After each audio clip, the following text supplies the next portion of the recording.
Breaking news. Washington Commanders, Chicago Bears has been flexed to the game of the week 425 kick next week, week 8, for the number 1, number 2 overall bowl between Caleb Williams and Jayden Daniels. Chicago at Washington knocks Eagles and Bengals back to 1 p.m. We are now the game of the week spot, and CBS is putting Romo and Nance on the call. Let's talk about it.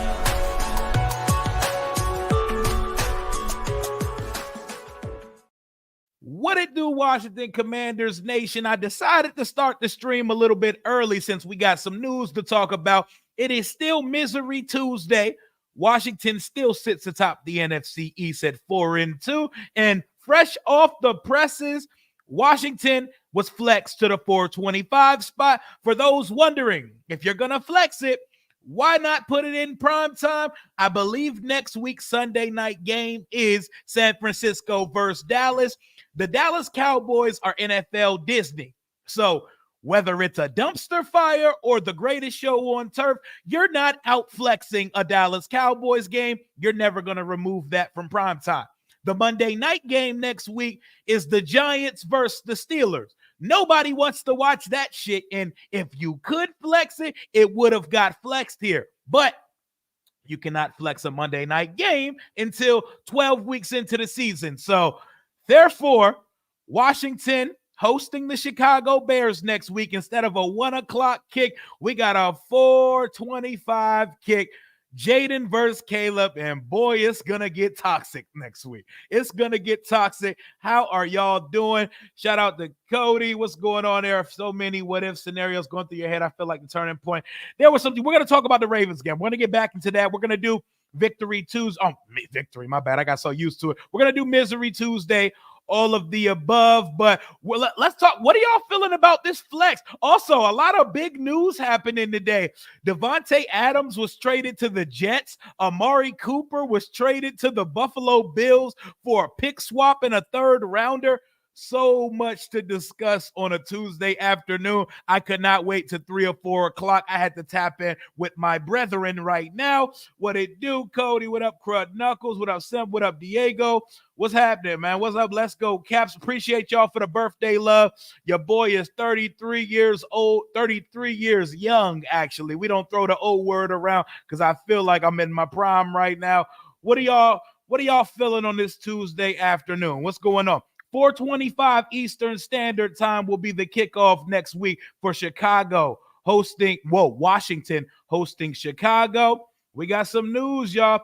What is the point of flexing it if it isn't prime time? You're putting it in the game of the week slot on CBS. You're putting the number 1 call team in Nance and Romo on it. You're putting the game in a bigger platform. At 1 o'clock, the majority of games are being played. The 425 window, there are significantly less games being played. So it's giving the game some more oomph. It's giving it a little more sizzle.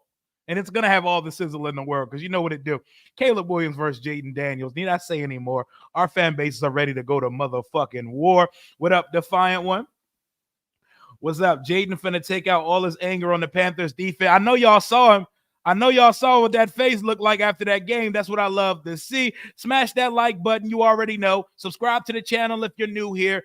Smash the like button now before the stream ends, but we're going to talk for a little bit. I got some time to rap to y'all a bit on a Tuesday afternoon. We're going to get to our Tuesday revelations of what took place Sunday, but let's first touch on this is exciting. Even though it's not prime time, this is the closest thing to it. The league knew we cannot have Washington versus Chicago with these two quarterbacks played at 1 p.m. with all the peasants. So they kicked the nasty-ass Eagles and Bengals game to 1 p.m. next week, and they put us to 425. Like I said, the Cowboys play on Sunday night, and you can't flex a Monday nighter until week 12. So that is why we were not able to get a prime time slot. But Davante Adams to the Jets for a 4th conditionally that can turn into a 2. That's probably going to turn into a 2. And Amari Cooper from the Browns to the Bills for a pick swap and a 3rd round pick. Josh Allen finally has a wide receiver one again in Buffalo because Lord knows he's out here thriving by himself out there right now because he has nobody to throw to over there in Buffalo. But it's exciting. There's a lot of stuff to talk about. We got 200 in the chat. We lost this week, but we still stood firmly number one in the division.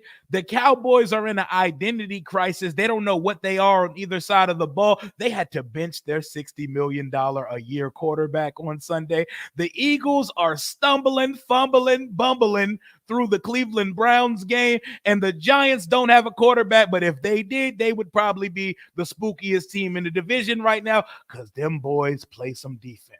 They play some motherfucking defense on that side of the ball. Here's where I want to go first before we go into our game Sunday. Are the Cleveland Browns going into fire sale mode? Because if they are, we need to give them a call. I don't know if Myles Garrett's for sale, but you check on him. Greg Newsome, Denzel Ward, Martin Emerson, any of those cornerbacks for sale?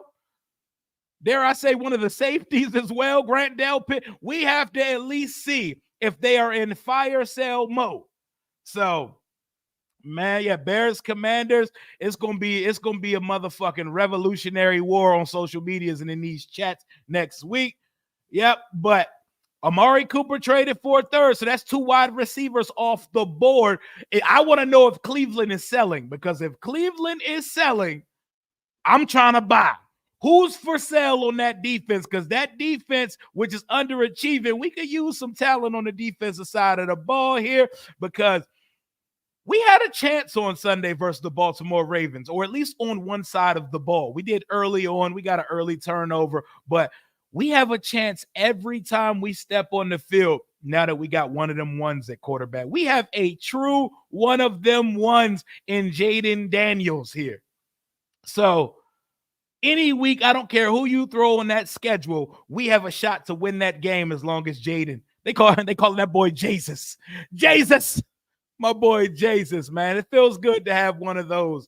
But best thing about Sunday's game, that was the best remaining team on Washington's schedule. That was the best remaining team on Washington's schedule, the Baltimore Ravens, and they beat us by a score. So what does that say about this Washington team with Carolina, Chicago, New York, Pittsburgh, Philly, Dallas, Tennessee, New Orleans, Atlanta, Dallas, and Philly again remaining on the schedule for the end of the year?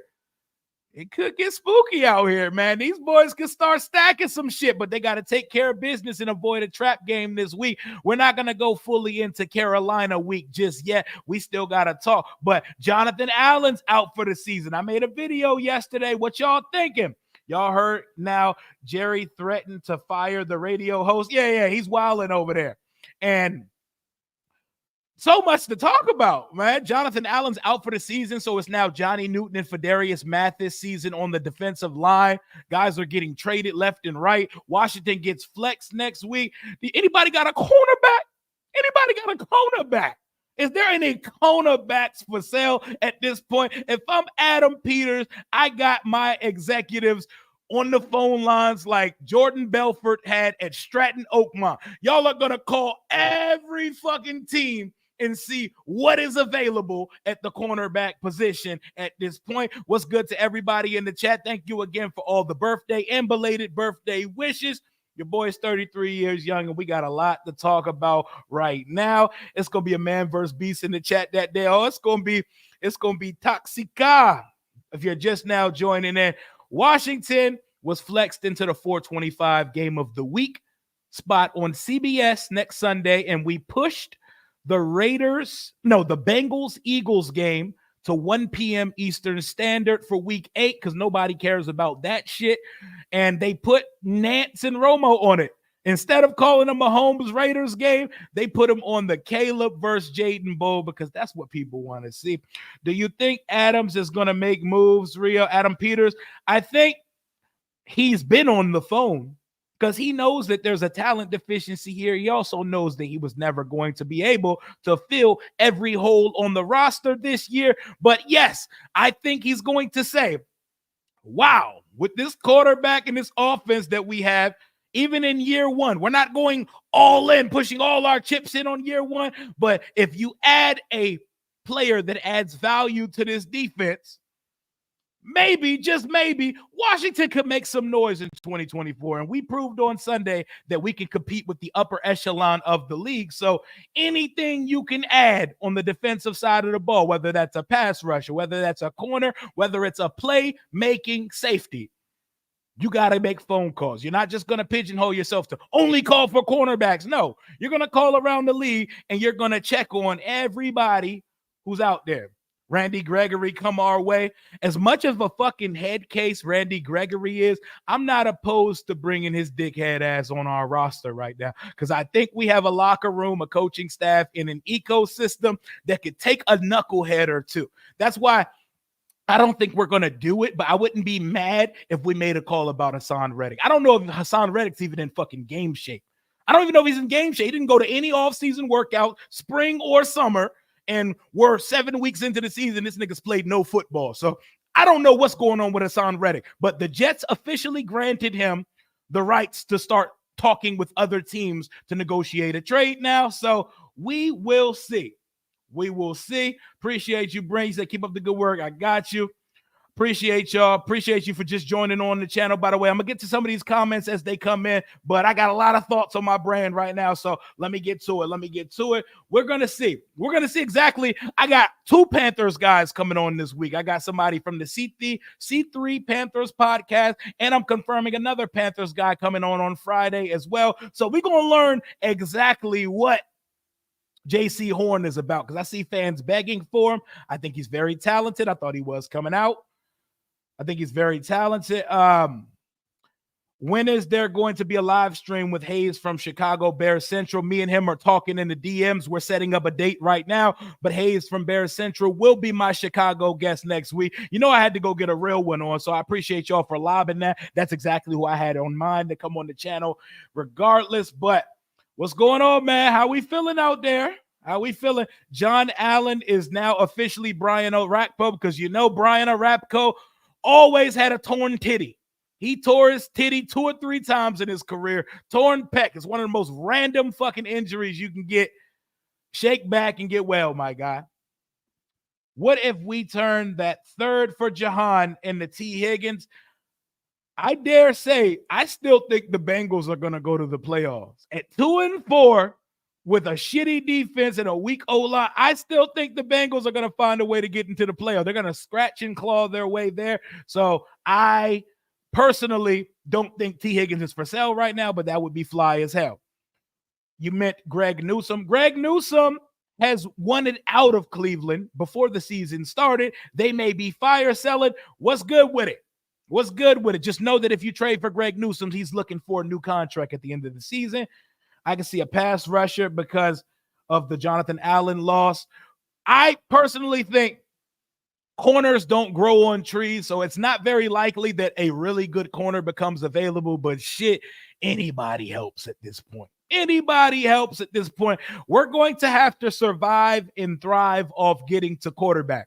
We have to act as if the secondary doesn't exist, and we have to live in the waist pocket of quarterbacks because maybe, just maybe, that's how we get better coverage. That's how we get a better secondary. We got to get the quarterbacks, man.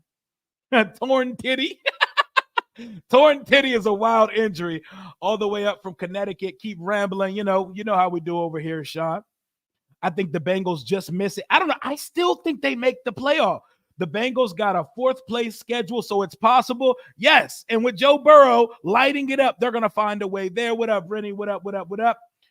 When the games are on CBS, they suck usually, but this one's going to be fire. Bengals versus Commanders is going to be fire if you're just tapping in. You're one of the 343 that just tuned into the chat. Washington, Chicago has been flexed into the 425 game of the week spot next week, bumping up the Eagles versus Bengals game to 1 o'clock next week, and it'll be Romo and Nance on the call. Romo loves our quarterback. Romo was like, that's a future MVP you're watching in Washington right now. God, our quarterback, even in a loss, he still has the whole world at his feet right now. Did y'all see Troy Aikman? Troy Aikman was on Pardon My Take with PFT commenter, and he asked Troy Aikman, if you had to buy stock over the next 3 to 5 years for any team in the league right now, what team would it be? And Troy Aikman, without any hesitation, yes, Troy Aikman, Hall of Fame quarterback of the Dallas Cowboys, without any hesitation, he said, oh, Washington. And PFT was like, I wanted you to say that. I did not think you were actually going to say that. He said Washington because he believes in Jayden Daniels. Everybody believes in JD5. We're only 6 weeks into a career of this guy, and he has everybody buying into what Washington is doing. They're like, Washington doesn't even have a top 20 defense in this league, but Jayden and that offense is so potent and it executes at such a high and efficient clip that they're like, fuck it, I think they can do it now. I think they could get there now. The best we're going to see on the schedule, regular season wise, this year was Sunday at Baltimore. Did we win? No. Did the score deceive a little bit? Absolutely. It looked more like a 2-possession game than a 1-possession game. But in the second half of that game, versus Lamar Jackson, reigning MVP, 2-time MVP, and the team who had the best record in the league last year, Jayden never had the opportunity in the second half to tie the game because the defense could not get off the field. The defense just couldn't get off the field. We didn't get one stop after the first quarter of the game, and your season tickets just notified you. Yeah, at least they let people know over a week early. I'm sure some of your travel plans are going to be fucked up because of that. I'm sorry to those who have to do that. During the broadcast, Romo said that one of Jayden's throws was like Mahomes. Bro is not beating the allegation. Oh, he loves him. He loves our quarterback, man. I can't stand Romo as a commentator. Me and you differ because I love Tony Romo as a commentator because I love passion. Whether or not you agree, that motherfucker be wired up. He be off speed, off caffeine. He's loud. He's like the TV version of a person like me calling the game. He speaks with such football acumen and passion. I like that. Brady, he has a long way to go to get to Romo as a commentator in my eyes. I love the passion.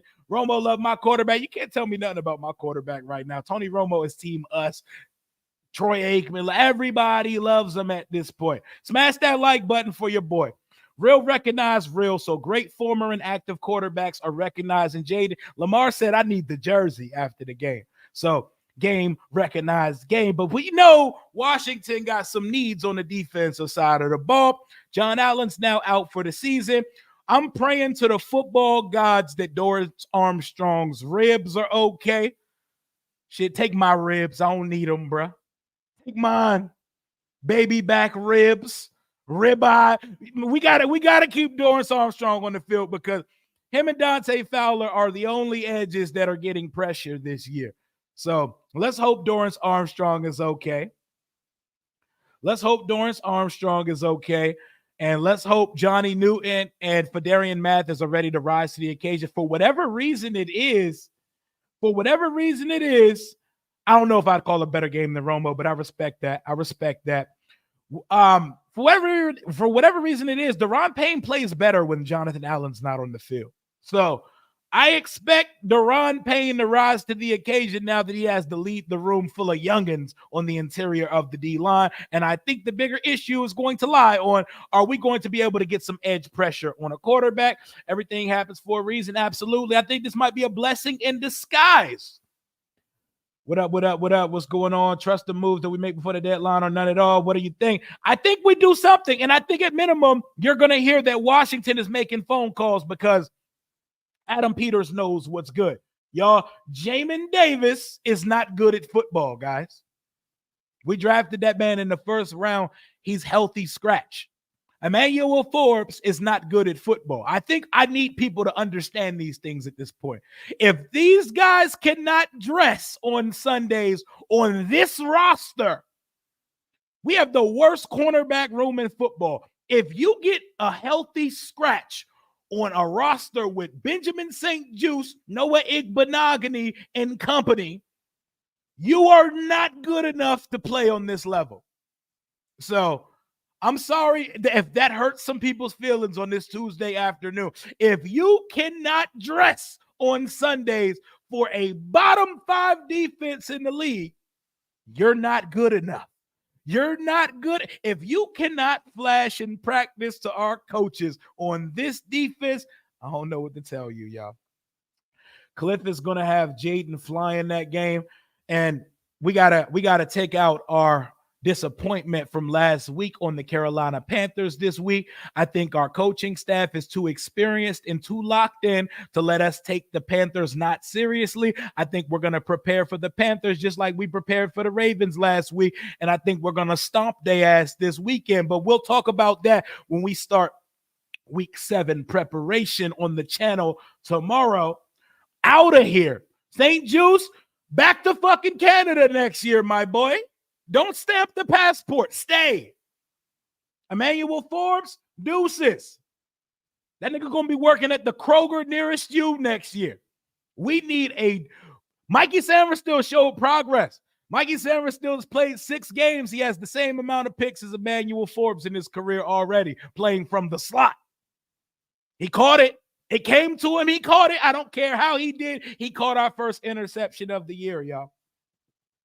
Come on, man. Mikey Sanders still, Noah Igbenogany, only cornerbacks playing worth a damn on this roster right now. We got We got Obata back just in time. Thank the Lord. We got to get Jordan McGee back this week. Linebackers definitely look like they could have used a breather on Sunday because did Frankie Louvu even play? I love him, though. He's the best player on our defense. I'm not going to knock on Louvu too hard, but, man, he got erased from the game on Sunday. It happens to the best of them. Trade Jamin and Forbes in a package for a corner. You know what's crazy? I don't think either of them are enough to get us a corner. We would have to add a pick on top of it because you're trading Ron's trash and expecting a treasure on the opposite side of that. And I'm not sure if that's the case. And did I see that picture of Jayden? Yeah, I saw it, bro. He had that LeBron, that Kobe look in his eyes, man. If Denzel Ward's available, I hope we get him. I don't know if any of these people are available, but we should be checking. We should be calling everybody. Hey, what's up, big head? Hey, if you got any of your defensive players available before you make a deal, us. Call us. You see the W? You see the W? Hit us. Hit our line because we're buyers and we're interested. So before you hit anybody else, we are serious. We're serious buyers. We're looking to leave the lot in a car today, goddammit. I'm the easiest sale you got. We're looking to buy. I'm not here to waste your time. I'm not here to whisk you around the dealership for 4 hours. We're looking to upgrade on the defensive side of the ball. So we shall see. Early stat prediction for Jayden from this week. I got him going over 300 yards this week and 3 or 4 touchdowns. I'm not going to hold you. We're going to dog these niggas, but I'm not there yet. I'm not there yet. I heard the Chiefs are trading Sky Moore to the Commanders for a second. Complete a trade for Mike Williams. Absolutely not to all of the above. I don't know what any of this is, but absolutely not.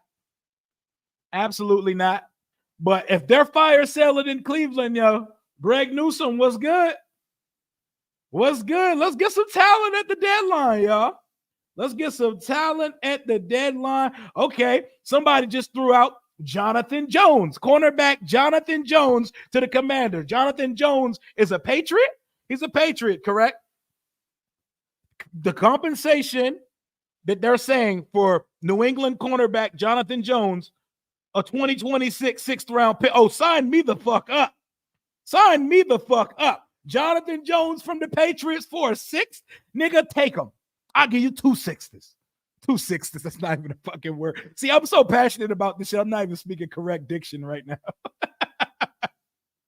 Oh, yeah, you knew that. And you know what? I like that the Bills didn't say, oh, we're 4-2. We don't need a receiver. We'll work with what we got. No, they said, hell no. Give me Amari Cooper. Got him for a steak sandwich with a little extra Wagyu on it. Throw the cheese with on top of it. And now Josh Allen has Amari Cooper, who sucked in Cleveland this year, but everything sucks in Cleveland this year. Guys sometimes needs new scenery. So you're willing to look past the deficiencies. Like, just because we acquire a Greg Newsome or a J.C. Horn does not mean the defense magically transforms into the 2000 Ravens or the 85 Bears afterwards. But what it does do, it gives a fresh start to somebody like J.C. Horn, Greg Newsome, Jonathan Jones. It gives a fresh start to someone who needs new scenery. They need to see if the grass is greener somewhere else. And it gives us a corner worth a damn to actually pay attention to on Sunday. Sky Moore fucking sucks. Ain't nobody trading shit for Sky Moore. He is ass juice. I knew when he picked number 24 at the receiver position, he was not someone I needed to take seriously because numbers matter. Y'all heard Sheem. What up, family? How we doing on this Tuesday? Smash that like button. You already know the vibrations. Let's get it. I'd rather have Maya Moore than Sky Moore, too. I'm not going to hold you. Appreciate you. Harambe, 2024 for the $4.99 donation. They saying Lamar like the video of the Ravens fan assaulting the command. I don't know if it's true or Photoshop. I'm not going to comment on it because I don't know if it's true or not. Everything on the internet is a lie, so I need to see it. I need to see it in 4K and in clear-cut evidence before we say that. I don't know if I have no comment on that until we see it. Fuck that fan. I'm glad he lost his job, by the way, because that's pussy. That's pussy. Y'all, we sued him for that bullshit he did. Can we sue Ron for the bullshit he did here? Ultimately, no, because he got us our quarterback. So ultimately, we are graceful for what he did here. We got a pass. We get a pass rusher too. Hopefully, we'll see. We'll see. I know Adam Peters is work. Just know we have a diligent general manager. We don't have Vinny Serrato. It's not Bruce Allen. It's not Kyle Smith or Scott McLuhan being handcuffed by the owner. We have Adam Peters who runs the entire football program. But we need to be patient. If we don't make a move, oh well. If we do make a move, let's give them some time. And let's not expect whoever we acquire to turn our lives around the moment they get here. We're not about to bring on a saving grace. You are not about to add a franchise savior 7 weeks into the season because those do not become available mid-year. We need a bunch of things. We need a playmaking safety. We need 2 outside cornerbacks. We need another edge rusher. I still wouldn't mind adding another receiver to the room. We need a bunch of things on these rosters, man. We need a bunch of things. Horn might keep that deep out route on the left from being wide open on a 3rd or 4th down conversion for sure. But also know J.C. Horn gets burnt too. And he's also missed 20-plus games since coming into the league. So there's a flip side to every coin. So know what you're signing up for. I think if you gave me the choice between a Jonathan Jones or a Greg Newsome or a J.C. Horn, I get the youth of J.C. Horn. I think I'm taking Newsome or Jonathan Jones or that type before I take a J.C. Horn. Rio, did you get your happy birthday shout out on Instagram? I got everybody's. I got everybody's shout out. I got everybody's comments. I may not have got back to every single one of them. I appreciate every single one of y'all for tapping in on whatever app you did and hitting me up and giving me a happy birthday yesterday. I appreciate all of y'all. I knew my guy Rio would have rocked that dude real. My thing was like, this big Baltimore Bama, in case you didn't know, there was this stupid ass Ravens fan after the game hunting down Commanders fans so he could punch a random one. And he ran up on 2 random white Commanders fans in Redskin jerseys and kicked one, knocked out one, and started hitting the other one. And he started saying, "I don't lose." And they recorded the video. And everybody got him out of here because that's bitch ass behavior. And you would get 2 innocent bystanders walking. He wouldn't have walked up to a real nigga playing games like that because he would have got stupid prizes. People die out here for that. I'm willing to kill you if you walk up on me and hit me for no reason. At that point, I'm taking it as a threat. You're trying to kill me. You may not live to see another day walking up to me at playing stupid games like that.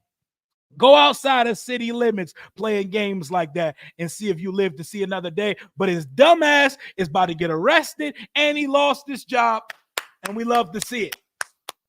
And for anybody said the internet is snitching, I want to make a distinction for you people. Snitching is not a word for common folk like you and I.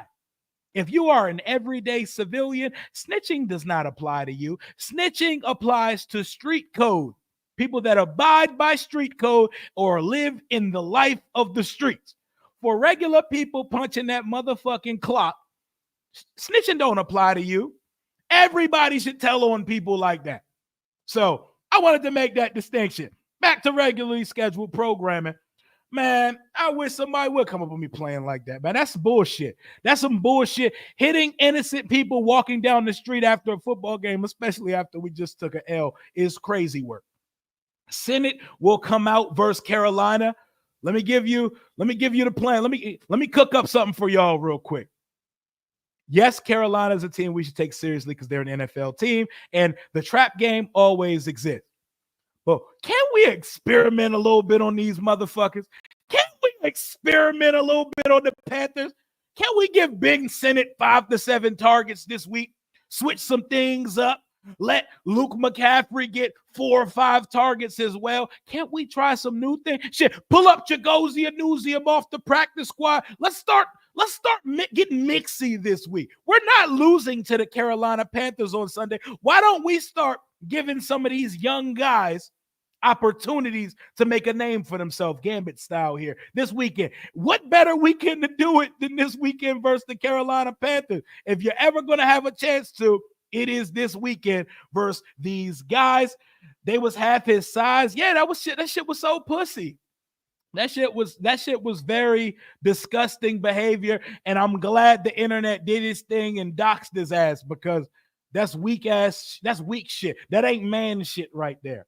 It is not man shit. Appreciate you for the super sticker, family. Appreciate y'all locking in with your boy. We don't need somebody to change overnight. We need competency. We need competency.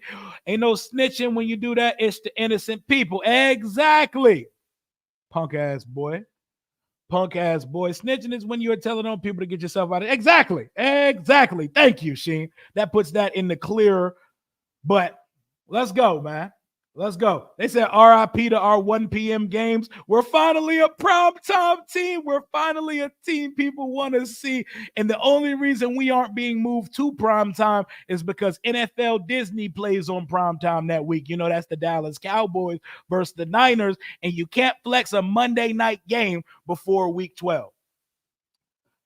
Oh, man. Let's see what the trade deadline is officially off and running, y'all. We're finally getting a gauge, and just let this be a good example of how value works in this league.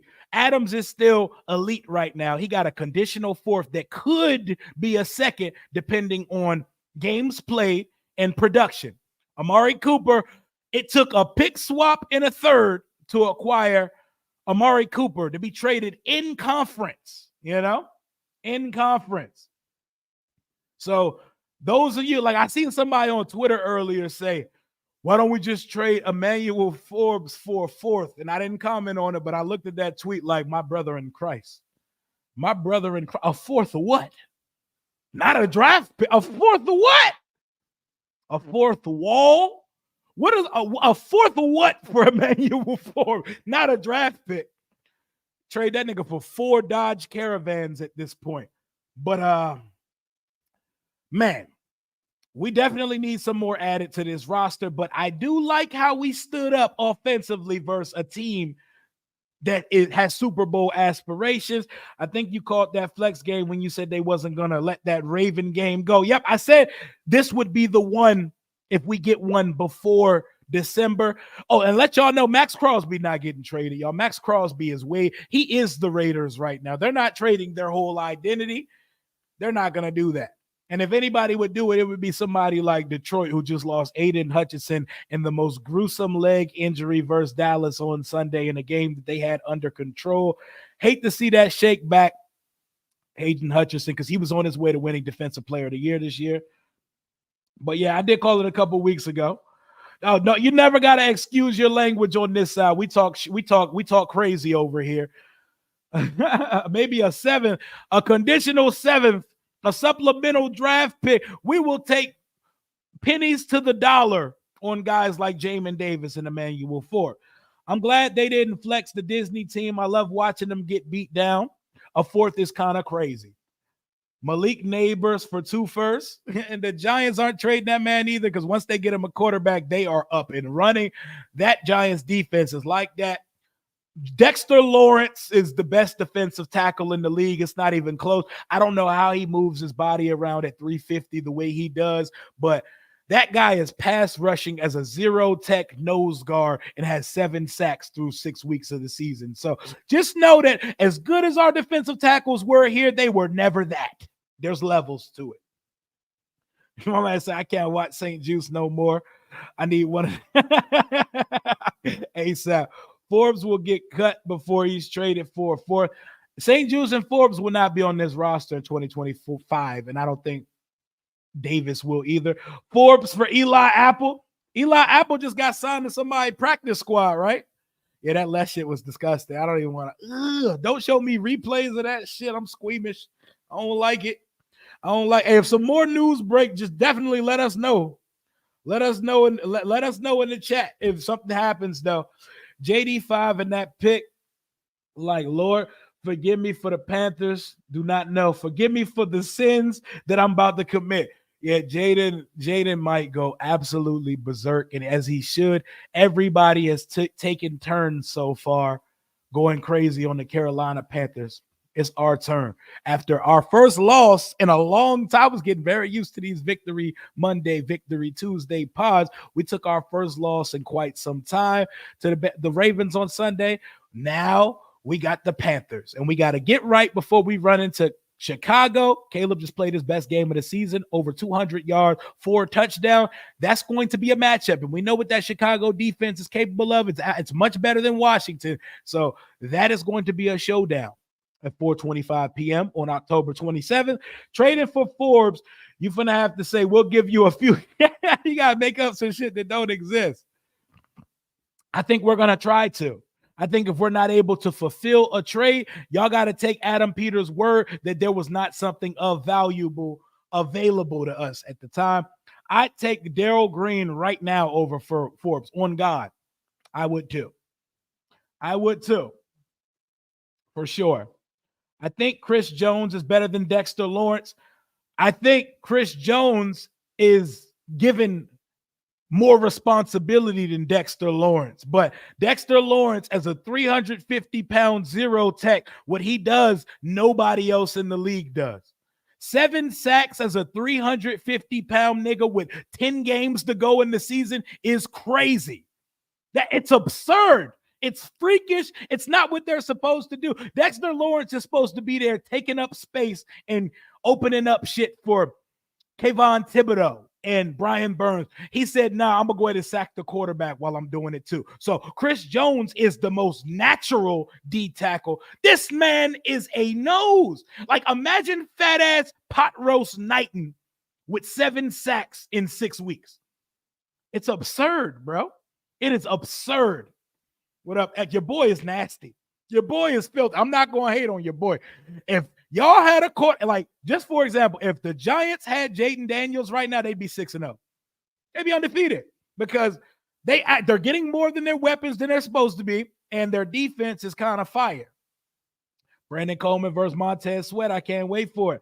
I can't wait for it. Time to start another Mickey Mouse. No more Mickey. Mickey don't exist. We are not coached by Ron. We are not owned by Dan. Ain't nothing Mickey Mouse about it. These wins all count in year 1 of a startup program. Year 1. We are probably going to make the playoffs now in year 1 of Jayden Daniels, of Adam Peters, of Dan Quinn, and all these new players, this hodgepodge of veterans and young players we threw together to compete in year 1 while we're trying to find out who we are, while we're trying to develop what our identity is. We kind of already know what it is. Already 6 weeks into the season, Mickey don't exist here anymore. Jordan McGee is that dude that's built like a F-150 truck, F-350 truck. Yes, that is him. That boy is built like a brick house. He's stacked up. I can't wait to see him play for this team. But I'm ready, man.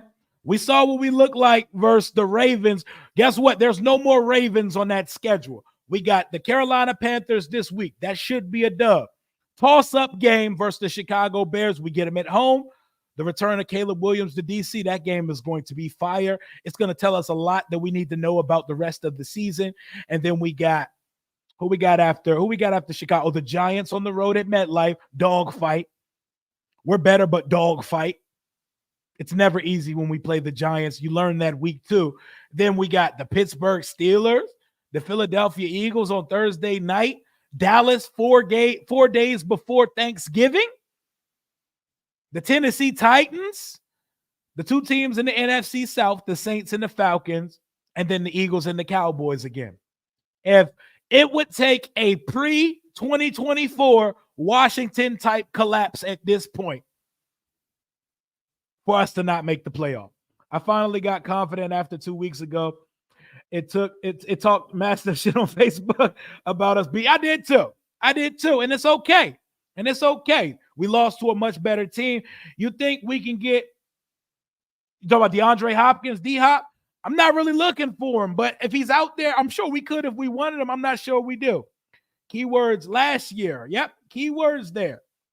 Red Rifle is starting. I don't care if it's the Red Rifle, the Green Rifle, Bryce Young. You don't lose to this Panthers team that is dealing with injury, that is dealing with being owned by Dan Snyder 2.0, that is absolutely dreck, garbage, landfill. Their only win was versus a bad Raiders football team. You don't lose to those guys. Ron Rivera is a national hero. If it wasn't for him, we wouldn't be here. We wouldn't be here right now, so forever grateful for Ronald Eugene. Russell Wilson is starting for the Steelers again. Uh-oh.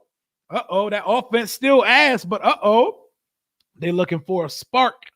I'm excited as a Bears fan, and you Commanders fans are too. It looks like this is going to be 2 future QB stars for 2 franchises who deserve it. 2 franchises that deserve a quarterback more than anything. And like 85% of our fan base, we like Caleb Williams. Don't make us hate Caleb Williams because some of your fan base is obsessed with our quarterback. Like, y'all are upset. They're making up fake passing charts to try to spite him. They're finding the few incompletions he has and trying to say, oh, Caleb would never. Like, what are we doing, y'all? What are we doing? Let's add 300 corners. We've been getting Jayden all season. That picture was JD5. Yeah, that was Jayden. That was him activating. That was him turning heel. Like, he hates losing. He don't want to feel the feeling of that ever again. They're saying the trade deadlines, yeah, they're heating up. Devontae Adams went to the Jets today, a day after they lose to the Buffalo Bills. Amari Cooper goes to the Buffalo Bills. The 2 teams that played tonight both made trades. Both of them played last night and said, fuck what we have, we need more. And unless Devontae Adams can get on the line and block, the Jets are going to need a lot more than him. Did you see what Jerry Jones said to the radio host today? Oh, about getting him fired and shit. He's an embarrassment. He's an old, senile embarrassment. And I hope until the day he's no longer with us, he owns the Dallas Cowboys, because for as long as Jerry Jones owns the Cowboys, they will never see true prosperity again. They may win 12 or 13 games in the regular season. They may make annual trips to the playoff, but as long as that man stands on this earth, they ain't winning shit. Is St. Juice in PG County jail yet? Asking for a friend. Shout out to Jakey Rondo. The Ravens woke up LSU Jayden, and we love to see it, man. He still gave him 270 and 2 tutties, no turnover. Stroud played him twice last year and was not able to put a scoring touchdown, rushing or passing in 2 attempts.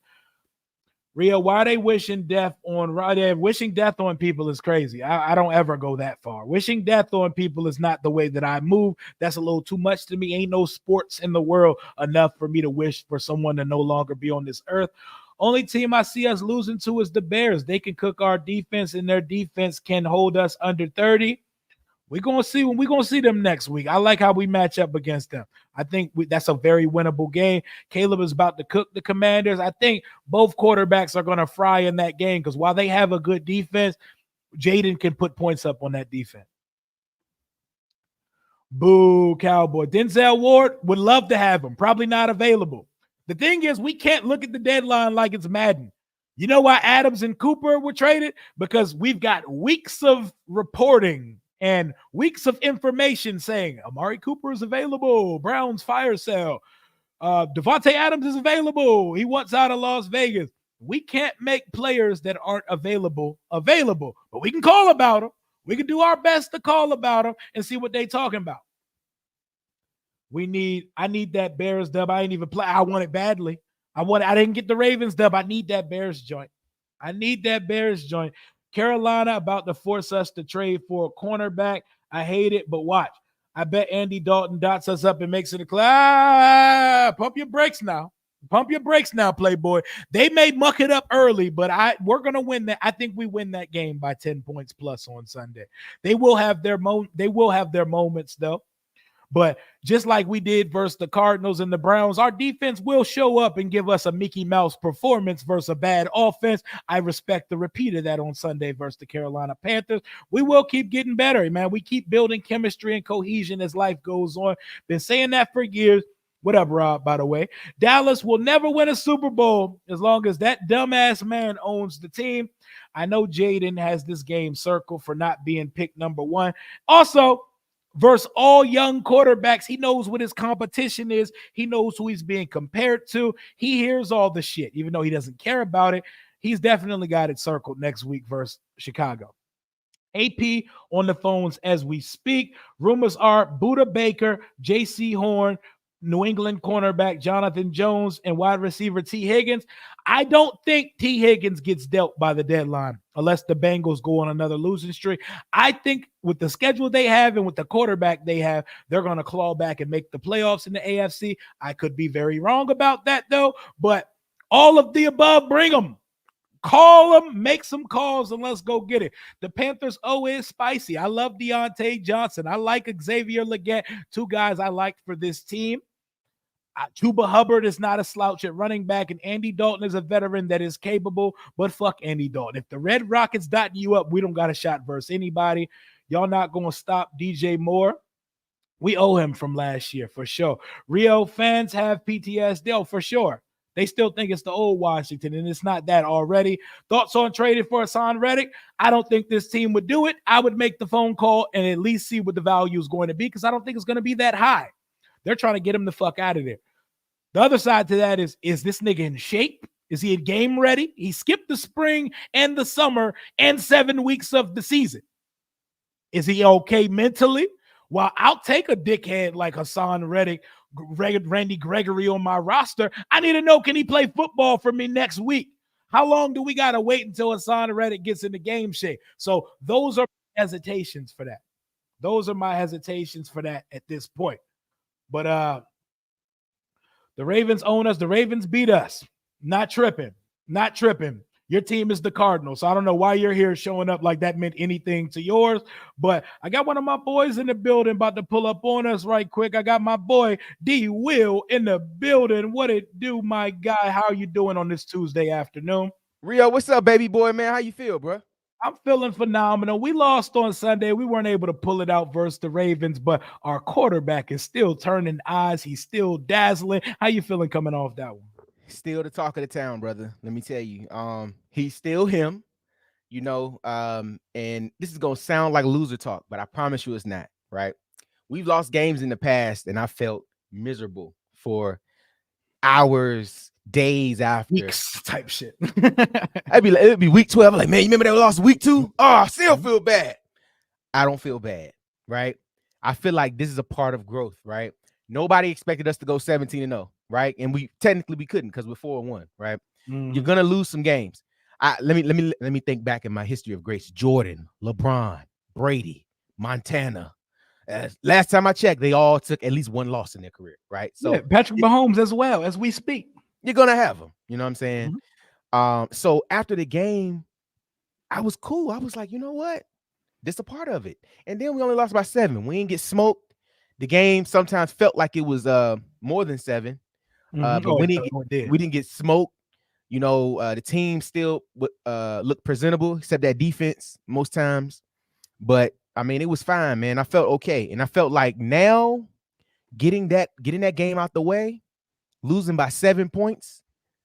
Look out for everybody else that we have to play because y'all kept us to only y'all beat us by 7. That's it. Everybody else is no shot because let me tell you, on our schedule, the Ravens were the best team on our schedule. Clearly, the best team on our schedule. So the rest of y'all with Vince McMahon theme go, no chance. So that's what you got. No chance in hell. You're fired, damn it. You're fired. His documentary is some of the best TV I've watched recently. Did you watch the Netflix doc? Bro, you're gonna have to come on. I gotta revive my wrestling podcast and talk about that joint because bro, every episode had me like crazy, bro. I'm like, there's no way I should have been watching. First of all, there's no way we should have been watching Attitude Era. When I was 14, 15, you were a little bit younger, but there's no way we should have been watching it. And the fact that Vince was able to do all this on TV, on cable, it was wild, bro. Puppies. It was a wild time, brother. It's crazy work, but we used to have a good time back in the day. Appreciate you, Shauna. Everybody for the happy belated birthdays. Your boy turned 33 years young yesterday. 33. Yes, sir. 33. It's my Larry Bird year, if you will. Sammy Ball to keep it relative to Washington. But like Rio, you said Larry Bird. I'm like, you turned into a middle-aged white man? What? Absolutely not that. But shout out and make sure y'all sub up my boy D Will's podcast, Breaking Command, a D&D show. It's D Will, it's D Mitty. They have you hear the brother, you hear the delivery, you hear the radio personality voice there. My guy does this, but Jayden Daniels, man, we just can't get enough of JD5 Mania right now. But it's been popping on a Tuesday, my boy. We just got flexed up. Next week, we're playing at 4. We got flexed up for week 8 versus the Bears, but not prime time. They put us in the game of the week spot, 4:25 next week versus Chicago. They bumped the Eagles-Bengals down to 1 p.m. Since you're just finding that out, they're putting Romo and Nance back on it. It's on CBS. It's the game of the week for the 4:25 slot. What are your immediate reactions to that? Yo, seriously, I got left work and I was jamming. I was playing my 70s and 80s R&B all the way home. So I didn't even know Devontae Adams got traded. I didn't know Amari Cooper. Yep. I was like, what's going on? And now you telling me this is a natural reaction, guys. So listen, I'm excited. I feel like these games are a primetime game. I just posted it yesterday. I was looking at the schedule. I was like, half these games for Sunday night should be flexed out if they could do it, because nobody wants to see the Dolphins. The Jets don't need to be on primetime no more. The Bengals don't need to be on primetime. The Giants don't need to be on like those teams. They don't need to be playing on primetime TV anymore. Put them back to 1 o'clock. Let them handle their 1 or 2 or 3 win seasons at 1 o'clock on Sunday afternoon. But I feel like us being flexed to the 4 o'clock afternoon game, it's a big deal. It's a big matchup. They're not gonna let that opportunity go by again for them for us not being able to put that game on TV. It's gonna be a big deal. Bear fans are excessively hating on Jayden Daniels, so I can't wait to shove it in their face at 4:25 and watch us smoke the Bears. I'm calling that right now, and if anybody want it, come get it, because I'm telling you, the Bears are not a better team than us. Now, granted, it's gonna be so toxic. Granted, that's very hard to say after the game last year, because that Thursday night game still keeps me up at night. But I feel like if we can shut down some of these receivers and let Jayden do his thing, I think the loss on Sunday fired him up, dog. I'm telling you, bro. I think it fired him up, bro. It's the shot going around of him with his head down and his eyes. Like, it's over for it's over for you, Bama's young. And Demon home. Yeah, Demon home. It's over, bro. So so the natural reaction to the game, I'm looking forward to seeing that game at 4:25. Get everything done, get it out the way, because 4:25, you're gonna see the game of the week. It's gonna be the Commanders taking on the Bears. You're gonna watch the Bears get smoked and send them back out of here, man. The scrolls appreciate your opinion and you chiming in, but you got us fucked up. That's not Sam Howell walking through that door. Yeah, that ain't Ron E.B. or none of them guys walking through that door. Smoked? Absolutely not. The Ravens didn't necessarily smoke us. Yeah. So if y'all think y'all smoking on a Commanders pack next week, y'all are very mistaken. Y'all got us fucked up. This is still a top 3 offense in the NFL right now. Y'all are not that, but congratulations on y'all little London party y'all had on Sunday. Shout out to my boy Caleb. He threw for 4 touchdowns on Sunday. But what were your thoughts on Devontae Adams going to the Jets for a conditional 4th that could turn into a 2, and Amari Cooper going to the Bills for a pick swap and a 3rd? Both teams that played last night said, yeah, today's cool, but we need more. Hey, man, first of all, I'll never understand the Devontae thing, but I do understand it. He want to go play with his homeboy. I get it, right? I understand. But at this point in his career, I don't know if he feels like he has a better shot with going to win a championship with Aaron Rodgers, because it's not going to happen in New York. It's just not. I think at this point in his career, he probably has the money security. He just want to play with his friends, want to have a good time. So that's cool. I don't think that's the problem necessarily in New York with adding Devontae Adams. I don't think they have a problem with the receivers. I think they have problems everywhere else on the offense, not at the wide receiver position. But adding him, I mean, he's a good player. He'll go into the mix. They'll be able to use him well. They have that comfort level, and he gonna take some of them targets away from Garrett Wilson, because Garrett Wilson last night was getting hella targets, but he gonna take some of them targets away. I think it'll be a good look for them in New York. I don't know how many more wins this gives them, but it'll be fun to see. I really think Amari Cooper going to the Bills may really really set them apart, because now he has a true number one receiver, somebody that can go get the ball, a big target, somebody that can go to. And I think somebody who just want to play ball. Amari Cooper has been in bad situation after bad situation. Dallas, Oakland, Dallas, Cleveland. You know what I'm saying? I think now he finally is in a comfortable situation where they might actually be able to win some games. They'll be playing late into the season. You might really get a chance to see what type of dog Amari Cooper can be. And I'm really looking forward to seeing how that shakes out. It's probably going to be these two teams at the end of the year, facing off to get in the playoffs, and the way the AFC is shaking out, maybe only one of them teams get in, but it's going to be very interesting to see how it happens. But I definitely think the Bills made out like a fat cat, bro. They definitely made out like a fat cat, because Josh Allen's getting not much from the rookie Keon Coleman, who does not get separation. Curtis Samuel, there's an APB out for him. Is he okay? He has not done too much of anything in Buffalo. You cannot go into a playoff matchup with Patrick Mahomes and say Khalil Shakir or whatever his name is my number one receiver. It's just Josh Allen, Dalton Kincaid, and James Cook versus the world. So acquiring Amari Cooper is crazy. But my favorite thing about the flexing is we bumped the Eagles back to 1 p.m. The Eagles-Bengals game, which I hope Joe Burrow lights them up that week, because Deshaun Watson and the Browns almost beat them. The Cowboys are in an identity crisis, and the Giants can't compete because they don't have a quarterback. But if they did, they would be terrifying as hell. Don't this division just look like it's ours? Hey, man, we got to play the games every week, but it's definitely shaking out that we might be in, be at the end, with the most wins, man, 9, 10, 11 wins at the end of the mix. I think that's enough to get it done. Philly, man, like I feel like, ever since the end of last year, man, they've been going backwards, right? They've been winning some games, they've been losing some games, but they just look discombobulated. I think they missed the playoffs. Sirianni is gone. I think Sirianni might be gone anyway at the end of this year, just how things have been shaking out. He just doesn't like the most stable individual to take over a football team. So I think that'll be done at the end of this year, regardless of how it shakes out. And then the Giants, like you said, man, their first bet is a quarterback. I mentioned the other day, on All Burgundy Go Everything post game show with Wally. Shout out Wally.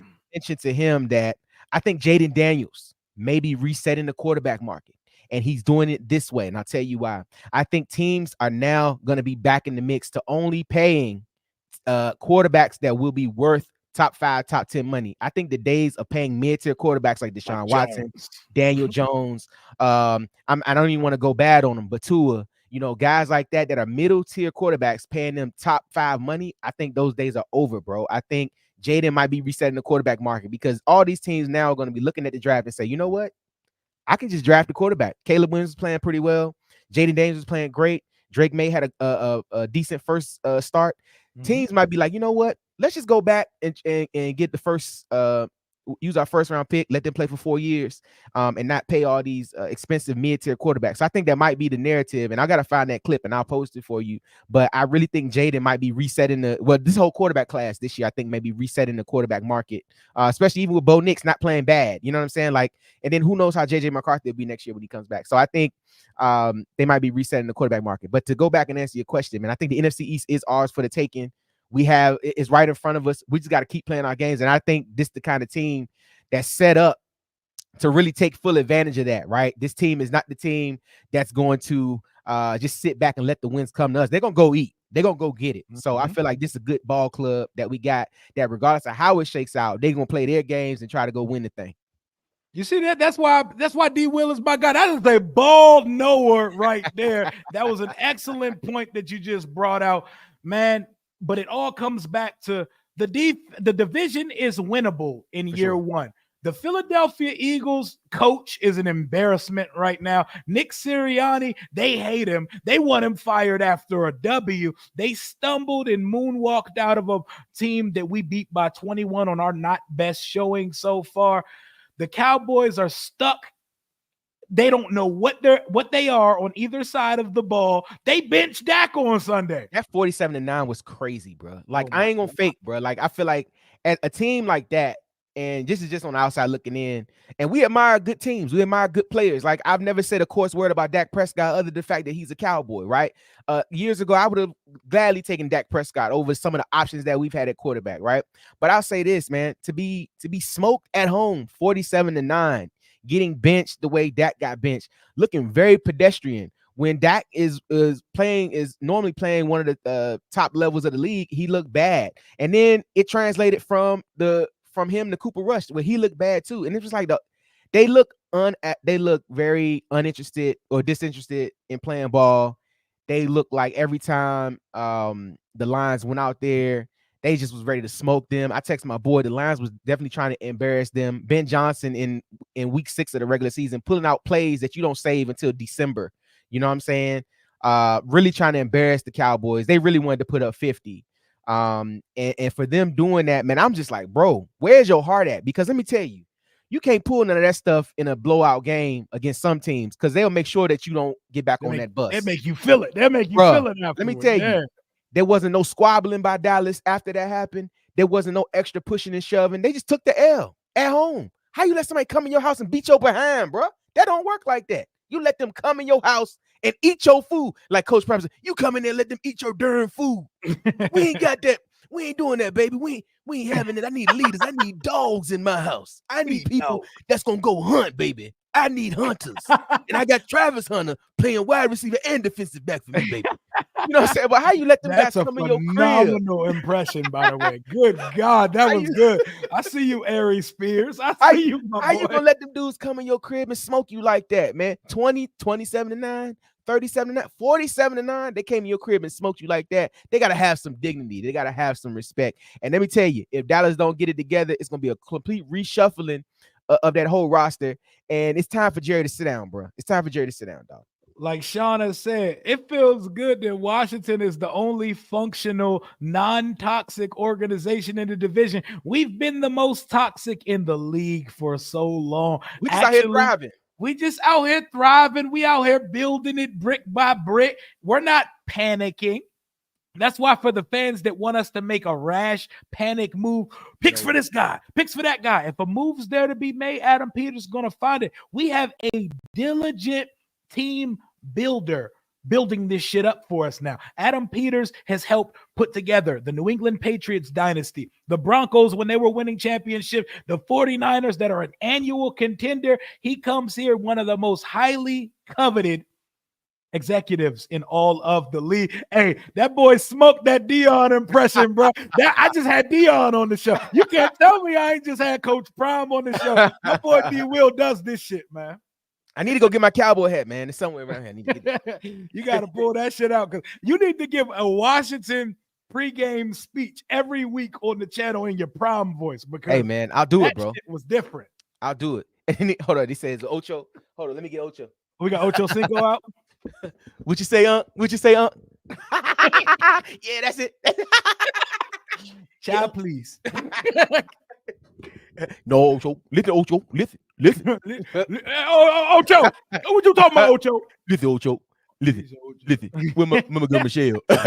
Touching buzz. I need my restitution. Goose. He said, Goose. Goose. I need my restitution, Goose. I need my restitution.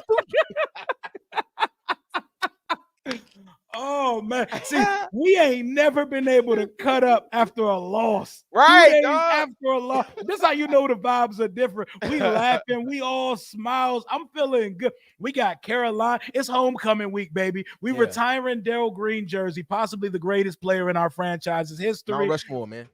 We're retiring his jersey on Sunday. We got the Panthers up on the schedule. Jayden Daniels is making the LeBron Eastern Conference Finals face. It looks like it's going to get spooky on Sunday. Do you think we're able to avoid the proverbial trap game and take care of our food on Sunday?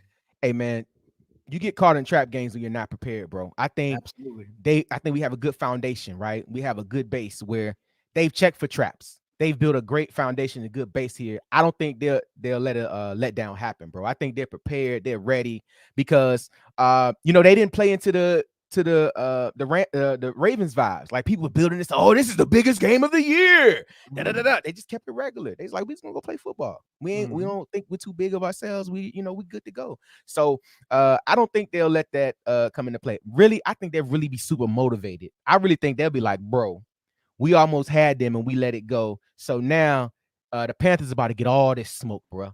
You might see Cliff Kingsbury doing a Ben Johnson impression middle of the third, fourth quarter. You know what I'm saying? Pulling out some plays that he ain't pull out to try to make it happen and embarrass them. But, it's a homecoming game. You know what I'm saying? The jersey getting retired. This would be a perfect game to put up another 35, 40 points to have anybody that really thought that we were going to get let down or really felt bad. Because I would say 95% of the fan base is fine with where we are right now, right? But those 5%ers of the fan base was like, oh, here we go again. Oh, here we go.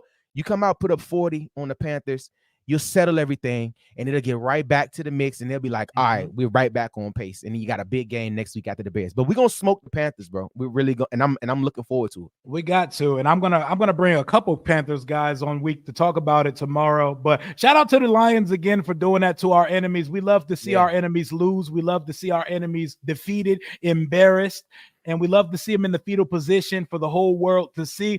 Ben Johnson is a diabolical play caller. He may be a beta male bitch ass punk who left us in red while we were on our way to interview him, but the boy can call some motherfucking plays, man. So sometimes the best texts, bruh, the ones that don't go through, bruh, and it worked out for us. And it did work out for us, and we're handling business over here. We did lose on Sunday, but we're still good. So just to come back a little bit until Sunday, if there was one specific play that you want back that took place on Sunday that you think may have changed the outcome of the ball game, which is, I'll start with one. I'll give you a little second to chew on that one. I think it's the Olamide Zaccheaus drop. I don't even think there's defensive plays, obviously, I want back, but at the end of the day, our defense is our defense, and they're gonna ass it up if you don't allow them to succeed, they're gonna ass it up anyway. That Olamide Zaccheaus drop set off a series of unfortunate events and a slippery slope of negativity, and we were never able to back up. We had to play from behind at that point because we had to keep playing the tie it up game. Without that Olamide Zaccheaus drop that led to a punt where we had to pass on points, we would have been going mano-a-mano with the Ravens the whole afternoon because Jayden Daniels let y'all know we out here. This is my boy Darian, my boy D. Will. His podcast is called Breaking Command, a D&D podcast. It's D. Will and D. Mitty. Make sure I'll pop the page into the chat next time D. Will starts talking, but make sure y'all sub up my boy and follow him on socials. But if you want to answer now, the floor is yours. Hey, man, I appreciate the love, too, in the chat, man. Just go to YouTube, search Breaking Command podcast. You'll see me right there. Last episode was with Craig Hoffman from last week. Got a new episode dropping tomorrow with Sheena Quick, Panthers beat reporter. So that'll be out. Make sure y'all check that out. But I think the play that got away from us right now, some may not say this, right? But I think it's the block field goal, and I'm going to tell you why. I forgot about that shit. You make this field goal, right? Think about the final score. 30-23. You make that field goal 30-26. The end of the game might be called a little differently. Defense may play a little bit differently, and hopefully they would have played better regardless. But I think the game might be called a little bit different towards the end of the game if you have if they only have a 4-point lead versus a 7-point lead. You know what I'm saying? So I think that block field goal was a lot. And then also with that was a chance for us to turn the game back around because I feel like that was second quarter. And then we came back out and we got the ball. So that would have been an opportunity to go 2 for 1. You know what I'm saying? So I would have liked that. But that block field goal, I think, because that's the only bad spots you've seen from the special teams this year. They've been nails. Solid. Yeah, they've been nails all year. Now, granted, he hit a couple knuckleballs in there. You know what I'm saying? But as long as they go in, it don't matter. But I think that block field goal for me was the one. Even though that wasn't the specific play that turned the tide, I think you call the game differently, have you make that field goal. The Zacchaeus drop and the St. Juice PI. Here's where I stand on, and you might, if you listen to my Lake Lewis episode earlier, you know exactly where I stand on the matter. Those calls were skeptical on St. Juice, but his reputation precedes him. He has a reputation to be a grabby pass interferencer. So at some point, when the flags go out, you're not even mad because what do you expect from this guy? This is what the French Canadian does on Sunday. He puts on designer clothes for the pre and post game fit, and he holds receivers. He touches, holds, and interferes with receiver. I can't get mad at the refs for that, man. When you said St. Juice, he like to touch and feel, all I thought was touch your butt, Ocho, touch your butt. Hey, TMB, touch your butt. See, Rio, I grew up in rural South Georgia. We had cement floors and tin roof. And you know, sometimes I bring the girls over. I just want a TNB, touch your butt. Son, Nightcap is so unhinged because who would even think of the combination of Ocho Cinco and Shannon Sharp hosting a podcast? Like, I know it had to be hard as hell to teach them how to use all the technical equipment and set up a stream. Hey dog, and Unc is in his 50s, bro. I know people in their 50s that can't open a PDF. Yeah, you know he can't open no PDF. You know what I'm saying? I know. Look, and in his 50s, like, what a PDF is, man? Back in my day, PDF. Well, I did from back in my day. I know a PDF was not what you saying a PDF is. A PDF file is not something good, you know. You heard that Kendrick Lamar song, right? Hey, look, his executive producer CJ. Hey, CJ be like, hey, look, you gonna open this link. It's for StreamYard, right? And then you gonna bring it up. StreamYard, what that? I don't know no stream. How come I can't just go on the camera and put on Come on, CJ. How come I can't just get on the camera and just talk to the people? That's what they want me to talk to. Touching bus. I'm like, come on, dog. But you know they having troubles with the stream. Oh, you remember that night on Nightcap? It was 2 nights in a row. Ocho was late, and then they had technical difficulties. Well, he got pissed. Well, he was sitting there. And he was like, no, he was playing. He was like, all right, so this would happen. Video was playing. He was like, damn. Play the video, man. Just play. I was like, yo. They're hilarious, yo. They're so good on camera together. I know they pay top dollar for production. Oh, yeah. I know these things don't know what the fuck is going on with a StreamYard, with add someone to the studio, editing, none of the above. I need a guest. How you add a guest on here? How you add a guest on here, Ocho? You know how to add a guest on here? No, hold on. No, how you add a guest? No, I don't know how to add a guest, They always put so much emphasis when they call each other. When they say and Ocho, right. Hey, Ocho. What, What, Rail? Hold on, Rail. Nah, I don't know how to add it, Oh man, what's going on, David? What's going on to the 448? We still got it here. We cutting up. We having a good time. It's Misery Tuesday, but it feels good. It feels good to be sitting atop the NFC East by ourselves at 4-2. It's homecoming week, baby. It's homecoming week. You got to get fly. You got to get your suit laid out on the table. You got to get ready. You got to call your best female friend and say, save me a dance on Saturday, baby, because the Carolina Panthers are coming to town this week. We're retiring the jersey of an alumni and a legendary member of the organization. It's Get Right Week. We got one. It's time to shake back now. Jayden Daniels got his game face on, and we got to get our shit together because we got the Chicago Bears coming up next week, which we just found out today was flexed to 4:25 p.m. We're not trying to skip over a week, but you look at what Caleb's doing as of recently, coming off his best 2 games of the season. You look what Jayden's been doing all year. Yeah. How big of a rookie matchup is this, man? Hey, it's a big deal, man, and so big, pause, that they decided to flex it to 425, man. So it's a big deal. It's gonna be a big game, you know. And it's always the media and the fans that's making it bigger than what it is. But those guys are professionals, man. Jayden ain't thinking about that. The same way he didn't care about the Lamar thing being compared. He's gonna go and play football. And I think the Bears fans are gonna play into this matchup more than the Commanders fans are, because you know, we found out week 2 that we had a guy. We found out that we knew we had a guy. Some of the Bears guys ain't coming around to this week. Oh, okay. Okay, Cole Kmet. All right, okay, 4 touchdowns. Okay, now they feeling comfortable with Caleb. We knew week 2 we had a guy. For real, we knew week 1 we had a guy. For real. You want to be honest, but we knew we had a guy. So the Bears fans are really gonna amp this up and hype this up. I think it's gonna be just another game for us because we confident. We know what we got. See, the thing about it is, man, we're not so insecure, bro. Let me tell you something. The loudest one in the room ain't saying nothing. It's the ones who ain't saying nothing. We not talking. And I love that about us because the Bears fans are the ones that keep talking about everything. See, can Jayden do this? He only throw to the right side. He only throw to the left side. He only throw checkdowns. See what Caleb did? Boy, we don't care about none of that. We care about getting dubs. Y'all need to worry about getting wins because y'all division is hella tough. Y'all division looking crazy right now. Y'all might win 8 games and be in last place because everybody else gonna win big games. Like they need to worry about that division than worry about what we doing over here. Like Coach from over here. They need to worry about that. We gonna worry about him. You know what I'm saying? So I'm gonna tell you, man, I'm not worried about them Bears fans, bro. But this week against Carolina, bro, this the homecoming game. The frats, they getting themselves together, they getting ready to get their walk on, they getting ready to do their thing. The outfits is out, you know what I'm saying? Everybody freshening up, they cleaning up their cars, man. They gonna have a good tailgate, they gonna have everything. And this is what you do, bro. You go out there, you put up 40 on Carolina, you let everybody know who we are, that forgot, and we go to 5-2, bro.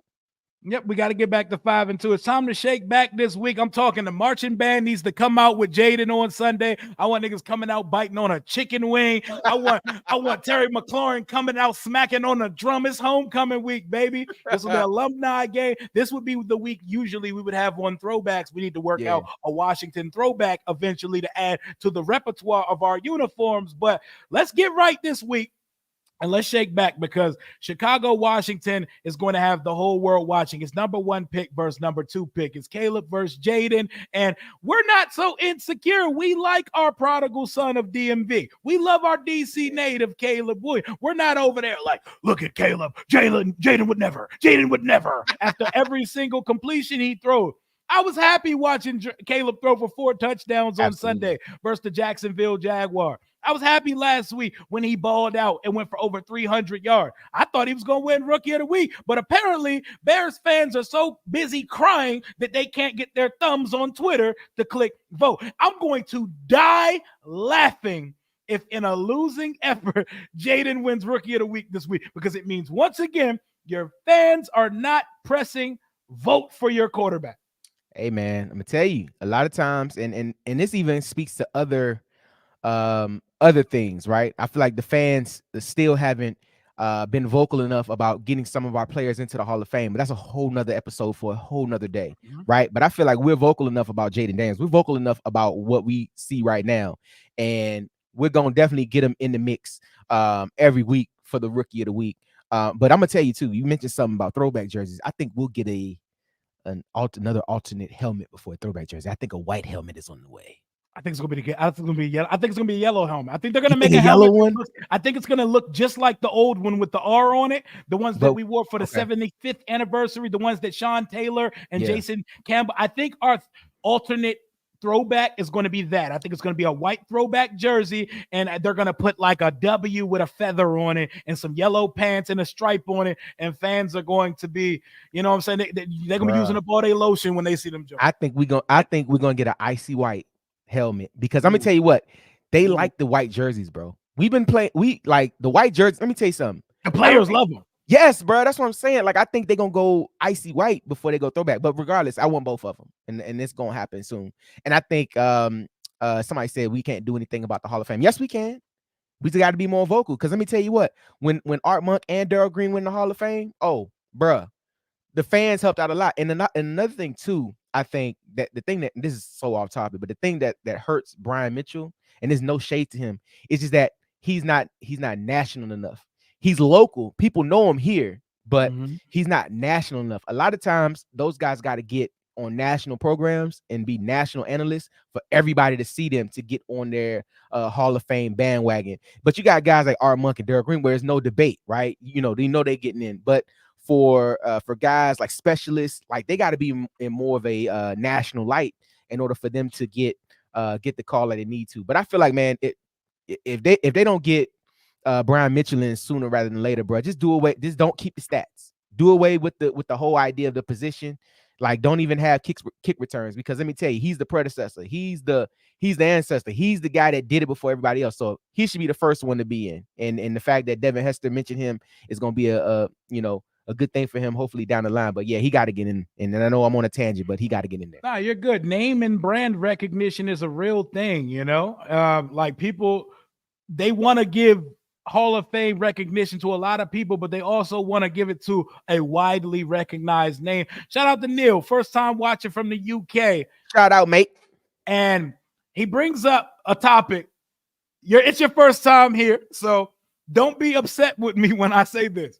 This is the wrong place to go when it comes to the name topic, because I am in the very small minority that I cannot care less about the name of the team. I like the 3 new uniforms. I love how we're building the program. I want a new stadium and a team facilities to go to watch them practice in. I could care less. I don't even think it's a topic. The team is first place in the NFC East. I haven't even thought about the name of the team this year, but I appreciate your question. I appreciate you joining the chat. Anything you like to chime on the matter, my friend? Yeah, Rhea, I want you to know that we are the Commanders. Like, Doug, tell him what it is. Your man Craig Melvin. We're Doug, the Commanders. And then Doug said it like he had mashed potatoes in his gun. Doug came on. Doug came on. We the Commanders. We the Commanders. Hey, you better stop talking about my Hall of Fame quarterback like that. My man Doug came out the cut. Sound like he was liquored up with mashed potatoes and both cheeks. My man came on. We the Commanders. We the Commanders. That was the most JP. And Craig was like, all right. Craig was like, all right, you heard it there first. Even though you broke last night, but you heard it there first. We're the Commanders. You heard it there first. All right. He said, all right, Doug, what is it? Even though the local helicopters broke the story and people were in spaces talking about it for all night, literally. But yeah, we're the Commanders. we the Commanders. Daryl Green winning the fastest man races helped him as well. That's 20 years with the same squad. Oh yeah, that's brand loyalty. Yeah, and he was the best. Literally, he was always top 5, bro. And everybody, and granted, right? Corners coming up now, or maybe not now, but like corners maybe 10 years ago, used to always mention Dion, used to always mention other guys, Rod Woodson, Charles Woodson, guys like, but everybody mentions Dion's Daryl Green. They always mention him.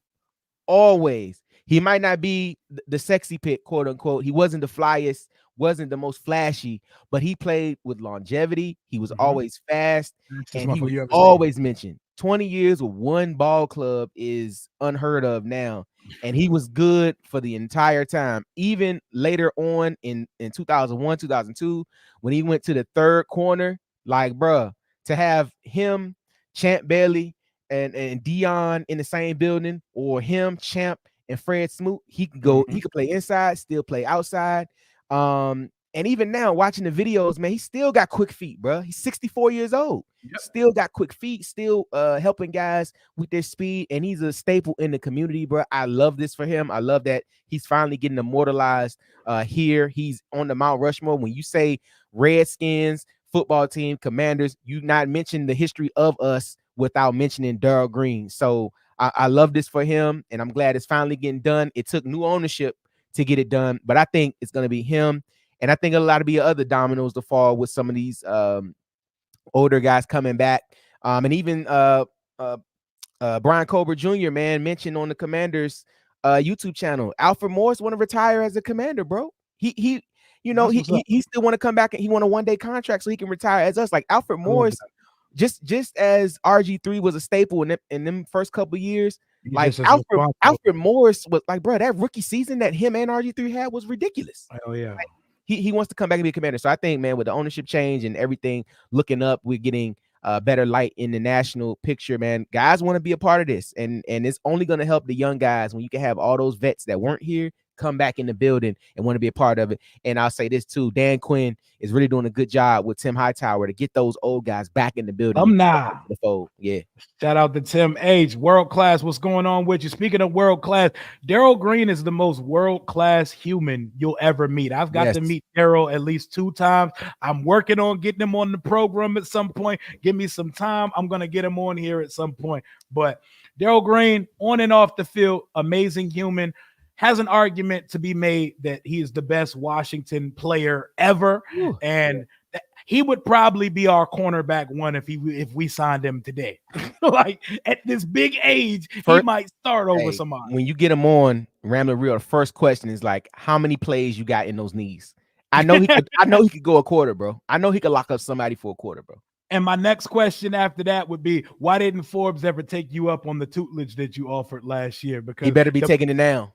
Because the boy can't even get active. He can't even dress in this cornerback. You're talking about a cornerback room led by Noah Igbenogany, Benjamin St. Juice. We're not going to say St. Still. He got active on Sunday. But on the outside, yikes. Hey, if this offseason we're not looking actively to get the best corner available in free agency, if we're not looking to get the best corner at this trade deadline, if we're not looking to draft the best corner available, something is going wrong. And I firmly believe that Adam Peters can see that clearly. And they're going to go, trust me, guys, they've already answered the questions at other positions. Cornerback is coming soon, bro. We will have one of the top corner on this team. They're going to address it, and they're going to make it happen. I'm just curious, man, with John Allen going down, I watched the show yesterday. I saw you breaking the news that John Allen went down with the torn titty. You know what I'm saying? How are they going to adjust with that? And that's the one thing that, they went in the offseason, started getting a bunch of D linemen, right? So you're hoping that guys can be able to come into the mix and really fill up that role. I think this might help Payne a little bit more, bro. Payne might be. He, for whatever reason, plays better when Allen's not next to him. I don't know what's that about. I think this may do one or two things. This may illuminate how he's been playing. Like he may step out and play well, or he may not be playing well enough. And I think we'll find out now that there'll be an empty hole in the middle. Jerzon Newton to get a couple more plays. F.A. Obada's coming back, so you get a good solid rotation. I'm just hoping that whoever we get at the front 4 position can really just get active and get to the quarterback, man. Andy Dalton is a statue. He doesn't have fleet foot. The Red Raider is not, bro, you can attack him. You can get him. I think you might see Louvu get off running some more blitzes. They're going to attack the quarterback. Like, that's what they need to do. So I think I'm hoping that they do that this week and really be able to get active. And we won't miss the loss of Jonathan Allen. I mean, of course, we'll always miss him being there, but, we'll hope that we can fulfill where he left out.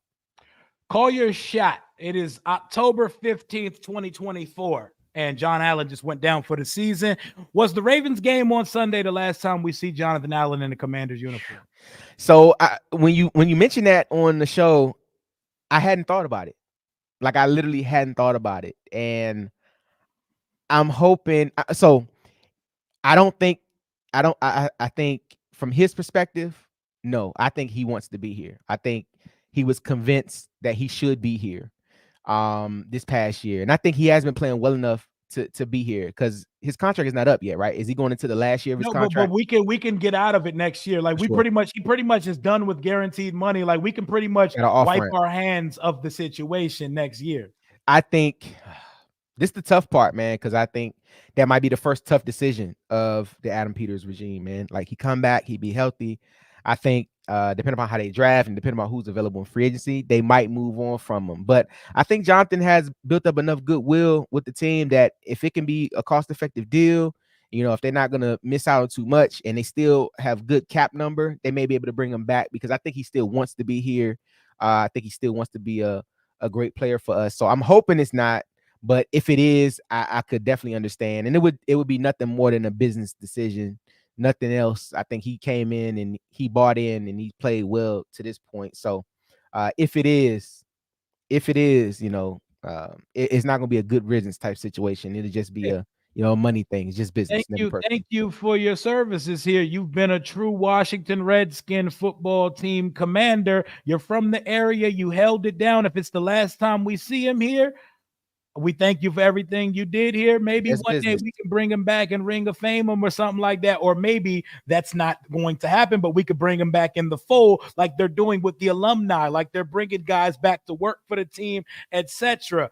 But man, I'm seeing these guys go for thirds and conditional fourths into second. I've been trying to tell our fans The value ain't, yeah, that value not what we think it is, yeah, bruh. yeah. The value ain't valuing, bro. Like you would think Right. Devontae Adams, would go for more than this, but it's like, so I think what the thing is, right? And I'm just gonna be honest, and people not gonna want to hear this, but Madden value ain't the same as real NFL value. Just because It ain't. an X factor on Madden and you gotta spend a first round pick or one in the two to trade for them in your respective Madden leagues, that's not how it works in real life. There are no quote unquote X factors, labeled X factors, right? You may overspend for some guys, but the guys ain't valuing like you think it is, bro. It And ain't. and I think teams really hold the first and those second round picks to a higher standard. They were saying that the Devontae Adams, it's a conditional third, but it could be a second based upon Game performance.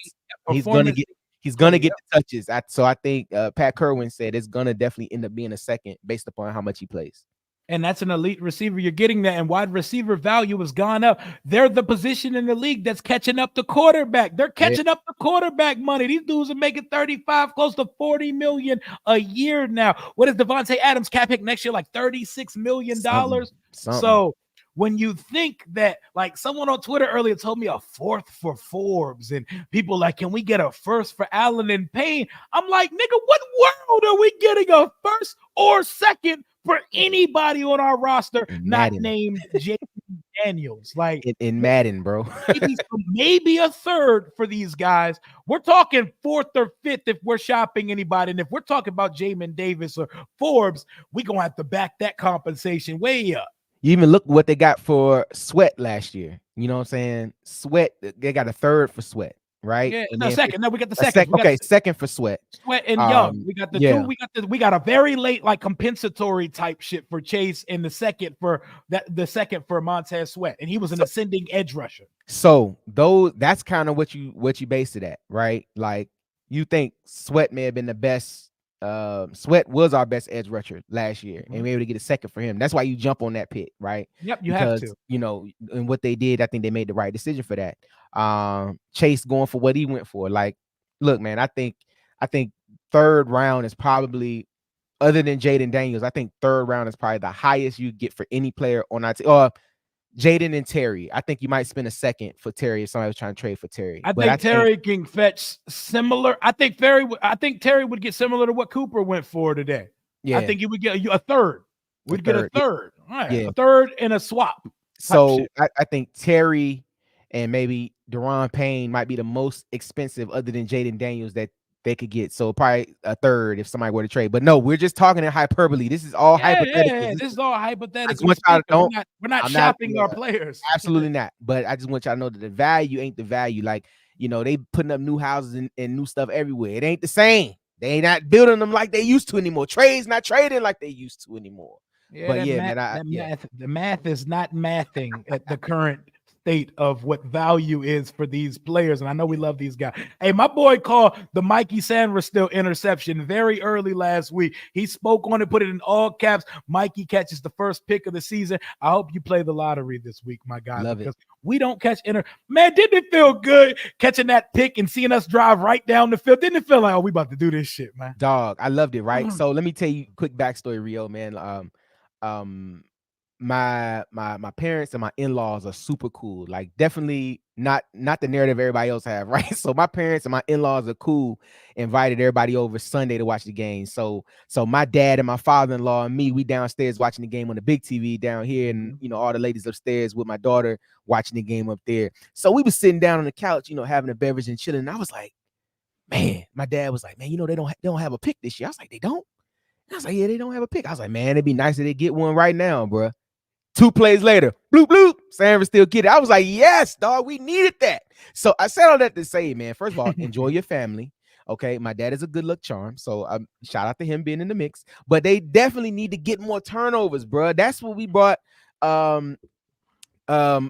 the D coordinator in for, I can't. Oh, Joe Witt. That's what we brought him in for, man, to get turnovers. So these guys got to get some more turnovers.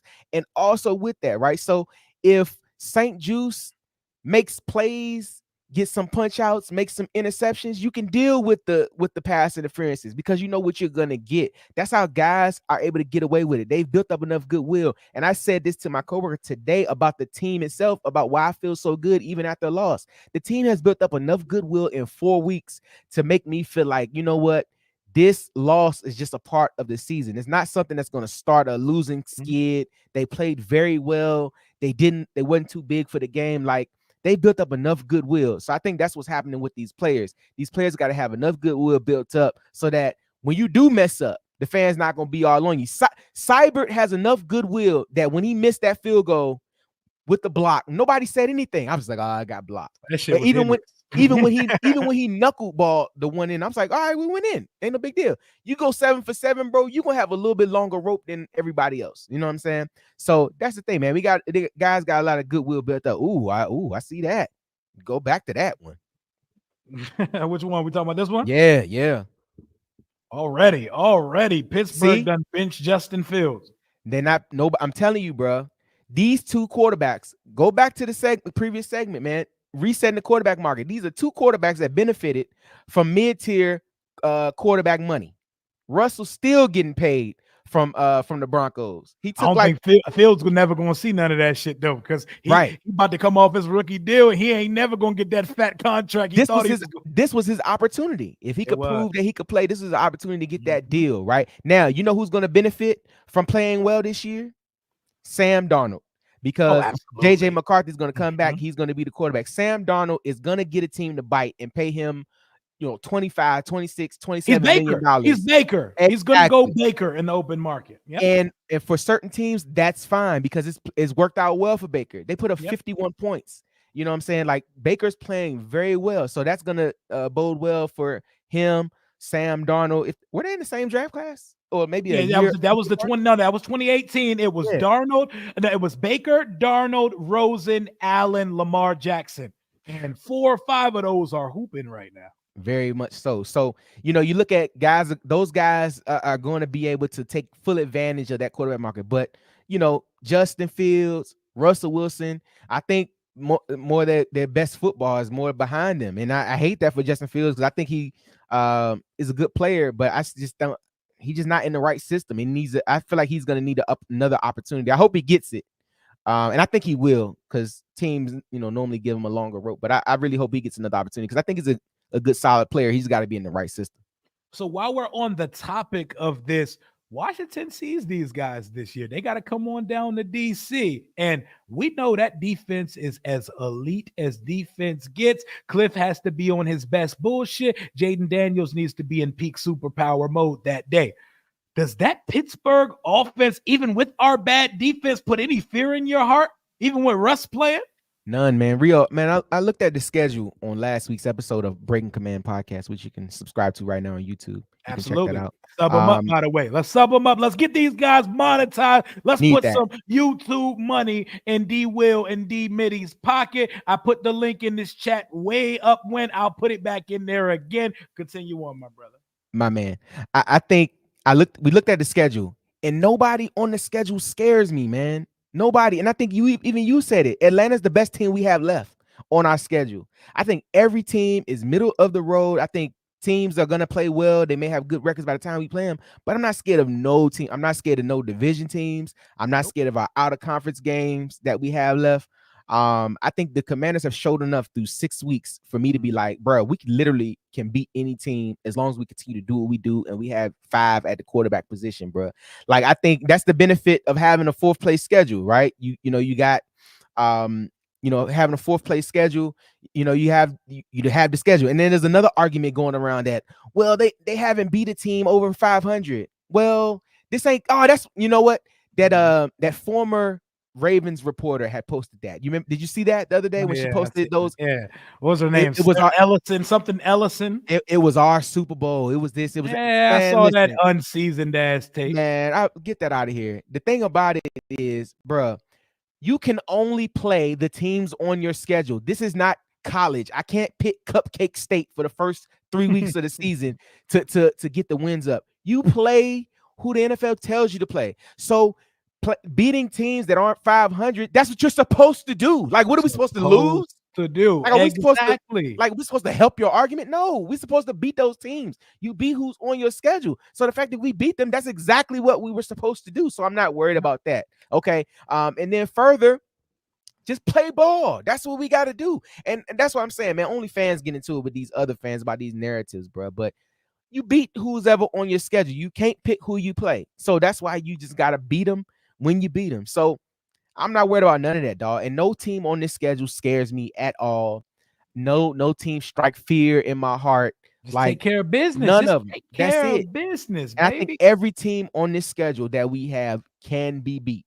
And if we somehow were to wheel off undefeated rest of the season and finish 15-2, I would love that. I don't think it'll happen, but I definitely think we're gonna win more games than we're gonna lose down this stretch. Trust Hell me. yeah. Appreciate you, Abel Ambrosio, for becoming a Rambler member. Rambler family, welcome my boy Abel Ambrosio back to the family.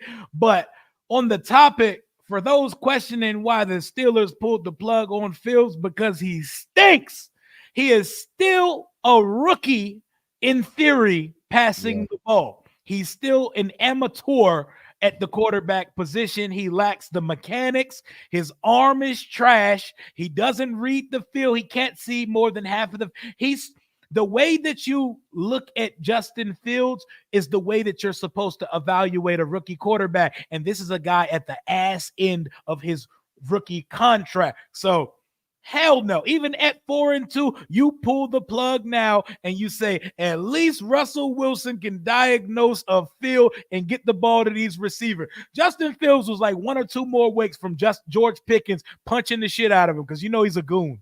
Bro, let me tell you, that's the thing. When you got those types of receivers, you better find a way to get them the ball. Because let me tell you, you better find a way to get them the ball, or there's gonna be a problem. They were talking about that now that could possibly George Pickens be on the move as well, because it's not going good, man. It's hard when you have solid receivers that really want the ball and you can't get it to them. And it's like whatever Arthur Smith designs up, it's not working. And Justin Fields can't get in the ball. So I think by putting Russell in, you at least get him an opportunity to pass the ball down the field, because Russell can still, like you said, diagnose the defense. He can still pitch it around the yards. It may get him an opportunity. And then, of course, you want to take full advantage of your division not being as good as it was last year. Remember, the AFC North was very good last year. Very good. 3 teams made the playoffs. Now, the Ravens are by far the best team in that division, and the Steelers are right behind them. The Browns stink.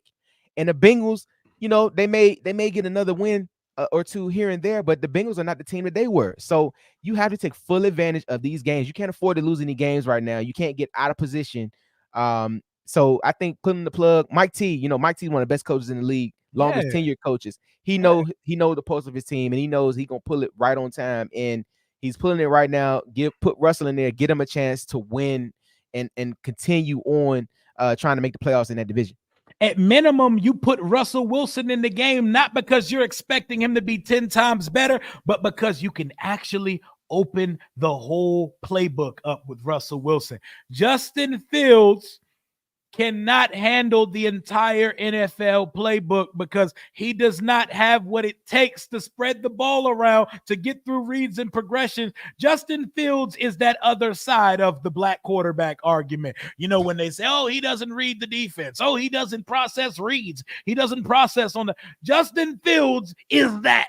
He has 4 years. He's almost at his final year of his rookie contract, and we're still have to gauge him like a rookie. At least rinsed Russell can open your whole playbook up, and you can actually call a bevy of passing and route combination because Justin Fields don't got the arm or the accuracy to do it. Multiple offensive coordinators, multiple head coaches, not an opportunity to really get settled in an offense and really get settled in an offense that works for him.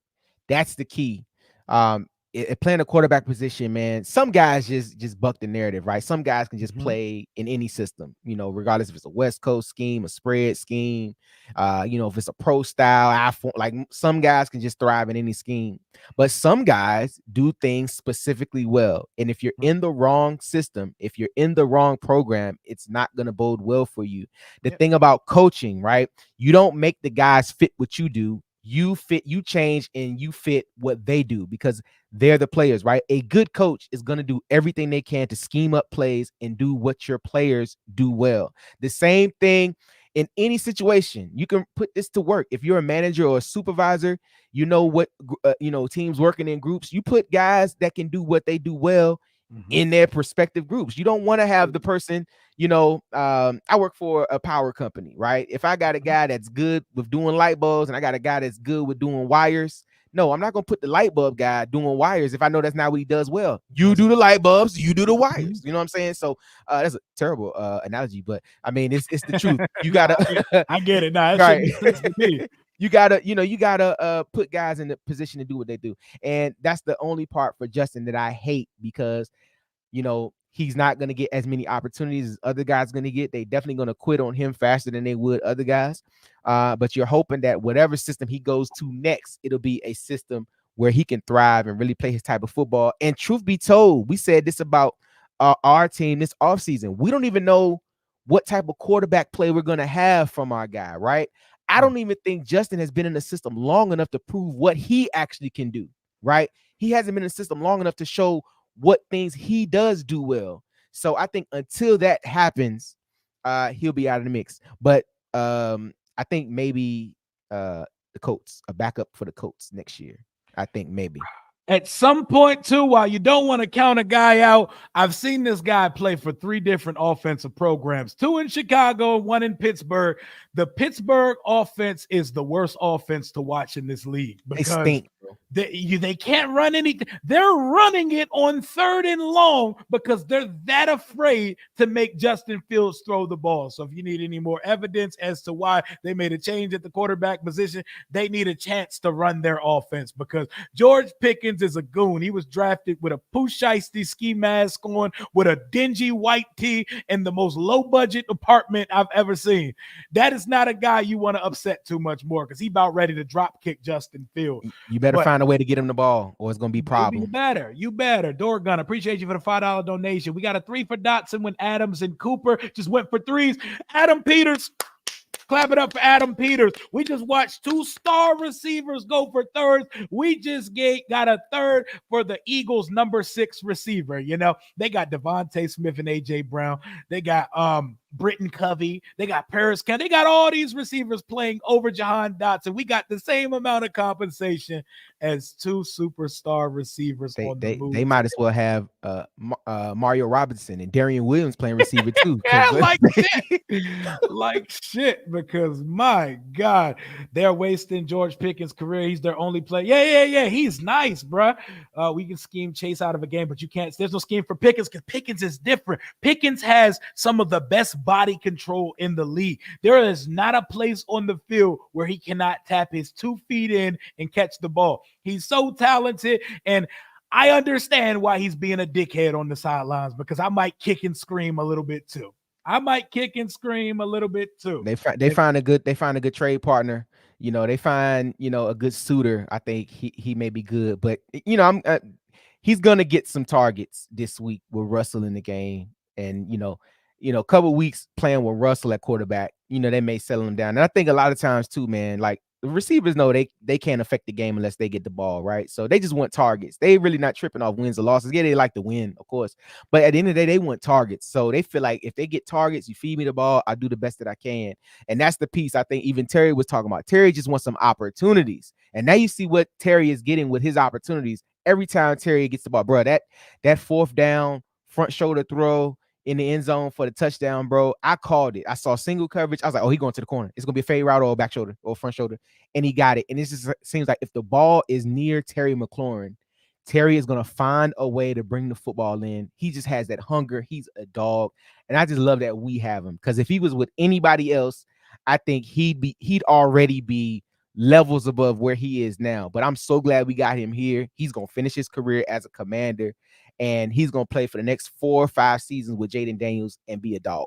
We love that. And do you think they said, do you think T. Higgins see the difference between T. Higgins and Cooper and Adams? T. Higgins is 25. T. Higgins is coming off his rookie deal. So they're not going to jump out there and trade him because even if he did want out, I think the Bengals are still going to make the playoffs this year. Call me crazy. I think they're going to claw their way. Their schedule is cupcake from here out. They're getting Burrow killed, and their defense is booty juice. But I think they're going to find their way to 10 wins this season and claw their way into the wild card in the AFC. I don't think T. Higgins get moved, but I do think Washington will be high on that list when he's an unrestricted free agent next year. They put the franchise tag on him this year. They're not going to Commanders and double up on the franchise tag. They got to pay Jamar Chase in the offseason, history-defining money. So T. Higgins is out of there when the season's over. Yeah, I think too. I think also, man, what guys have been leveraging in those contracts is that, you know, not to be franchise tagged, of course. So I think that might be something that be on the docket for him.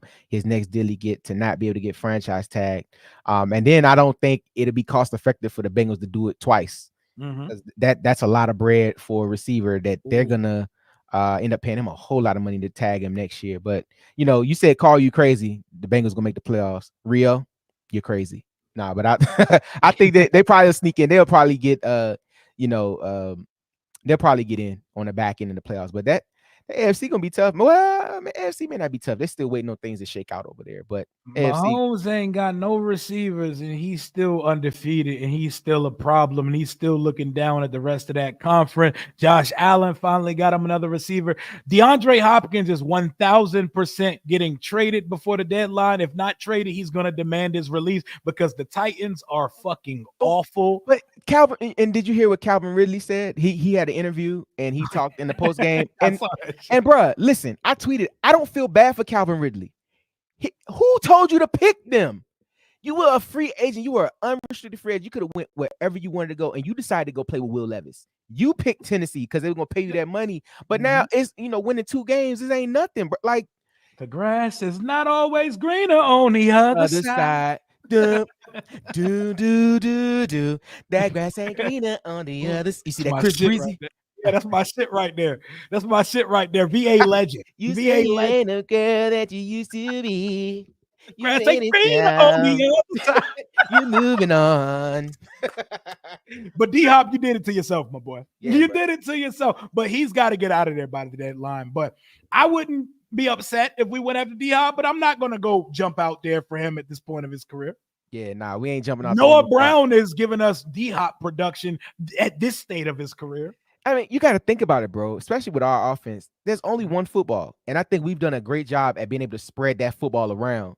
And I think to the guys that we've spread it to, that they all have playmaking ability in situational spots. Going after a big-time receiver that's a little bit older now, that's going to command more targets and get – like, bro, they are not about bringing dysfunction to this roster. I think they have a good core group of guys, and that's what they said. Dan Quinn had an interview with Matt Ryan on CBS where he mentioned if they're not Commanders, if they're not the guys we're looking for, we're not bringing them in. So y'all can, you know, wish all day for this guy, that guy. But if they're not the guys they want in their building, they're not going to be there. And I prefer it being done that way. I prefer you getting the guys that you want in your building because it's your building and it's your team. Only they know the makeup of their team and they know what the team does well. And if they're not going to add guys to the mix that don't know how to play well with others, man. They're going to get the guys in the room that they want and the type of guys that they feel like can contribute in the way that they want to contribute to their roster. Absolutely. And I'm not comparing prime D-Hop and the D-Hop out of Clemson for Noah Brown. I'm comparing who DeAndre Hopkins is today in 2024 to Noah Brown right now. And it's not elite no more. It's not too much of a difference. He's not the same threat. It ain't the Cardinals. He has 14 catches for 175 this year. He is Noah Brown right now. So what are we trading for Noah Brown for? Now, if Bosky is correct, if DK Metcalf comes available, that's a different story. But DeAndre Hopkins is rinsed, washed, and tumbled at this point of his career. If you could get him for a fifth or something, why not? if y'all think this is an easy game next week, Chicago Bears Nation, hey, that's cool with y'all. That's cool with y'all. Hold up. The Bills just released Marquez Valdez-Scantling. He stinks. No, we don't want him. Do not start asking for him Hey at man, this point. I gotta play the tugboat sound. Yeah, Will Levis certainly is trash, but also DeAndre Hopkins is not streaking open like he was earlier in his career. Would I take him? Yes. Would I go after him? Absolutely not. But if you still think DeAndre Hopkins is who he was with the Cardinals or with the Texans earlier in his career, you're not watching football. And I watch a little bit of everybody play. DeAndre Hopkins is not that. It is not just the quarterback. It's not just the quarterback. But we're about to wrap this up in a couple minutes. I want to get out of here at the 2-hour mark. I've had a ton of fun on this one today. Absolutely, man. Will Levis is most certainly trash, and we both know that. Jalen's dad, you're a defender of Emmanuel Forbes every week on here. So we ain't going to talk about defending people in the comparisons that are not worthy, because you still defend Forbes like he's your pride and joy. But Christian Kirk, I don't need another slot receiver here. What about you? Yeah, nah, I'm good, man. Look, man, I feel like I'm cool. And look, people are gonna don't jump me, right? But I feel like Luke McCaffrey, De'Ami Brown, you get them the ball. You seen how explosive that De'Ami can be when he gets the rock. He almost scored on that screen, that tunnel screen. And actually saw the breakdown of that. That looked awesome. I think Baldy broke it down, or maybe Orlovsky, but they set it up where Eckler ran, like they showed the screen look to Eckler, and it came underneath on a tunnel with De'Ami, and De'Ami almost scored. Like it was a pretty play design, man. So I think you scheme up to get those guys the ball. Luke McCaffrey's gonna get in the end zone here very soon, probably this week. I'm taking the I'm putting a little bit on his anytime touchdown this week. I think he's gonna finally get in.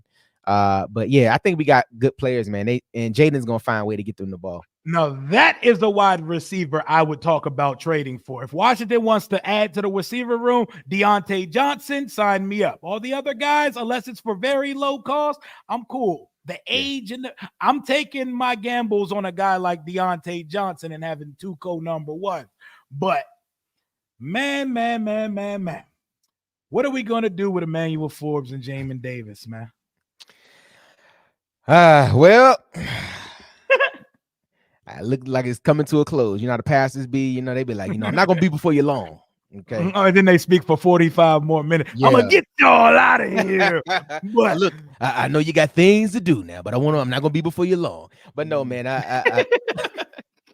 time for the benediction. Nah, I think, man, I think they got a little bit longer rope with Forbes. I think they're gonna try to give him a few more opportunities. I don't know what's going on with Jamin. I think Jamin might be in the mix this week now that you have a couple D linemen down. I will hope that he plays this week. But I just like to see them more just get action, bro. I like to see what they can do. But they got to pick the best 45 to dress on Sundays. And if you're not considered one of those best 45 players, then that may say a little bit more to what you are in that defense. But I'm hoping they can get on the field and get a couple opportunities to play and show their thing. I think Forbes may have a little bit more opportunities because the defensive backfield is so bad that they're going to have to see what they have with him going forward. But I think he'll get a little bit more opportunities than Jamin will. Brothers and sisters of the congregation, make your way down to the pulpit. I'm not going to keep you too much longer now.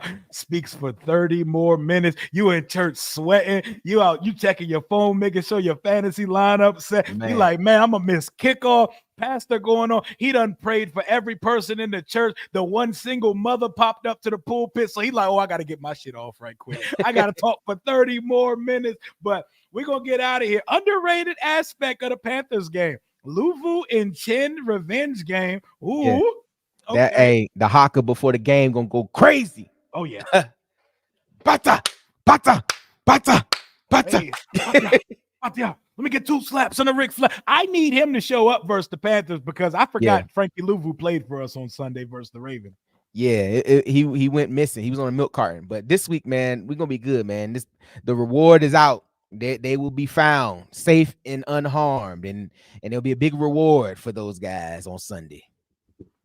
I think Jayden could definitely make DeAndre Hopkins a focal part of this offense. I think Jayden can make just about any receiver look. Jayden one of them ones, man. Jayden Daniels can make Darian Williams look like a primetime receiver.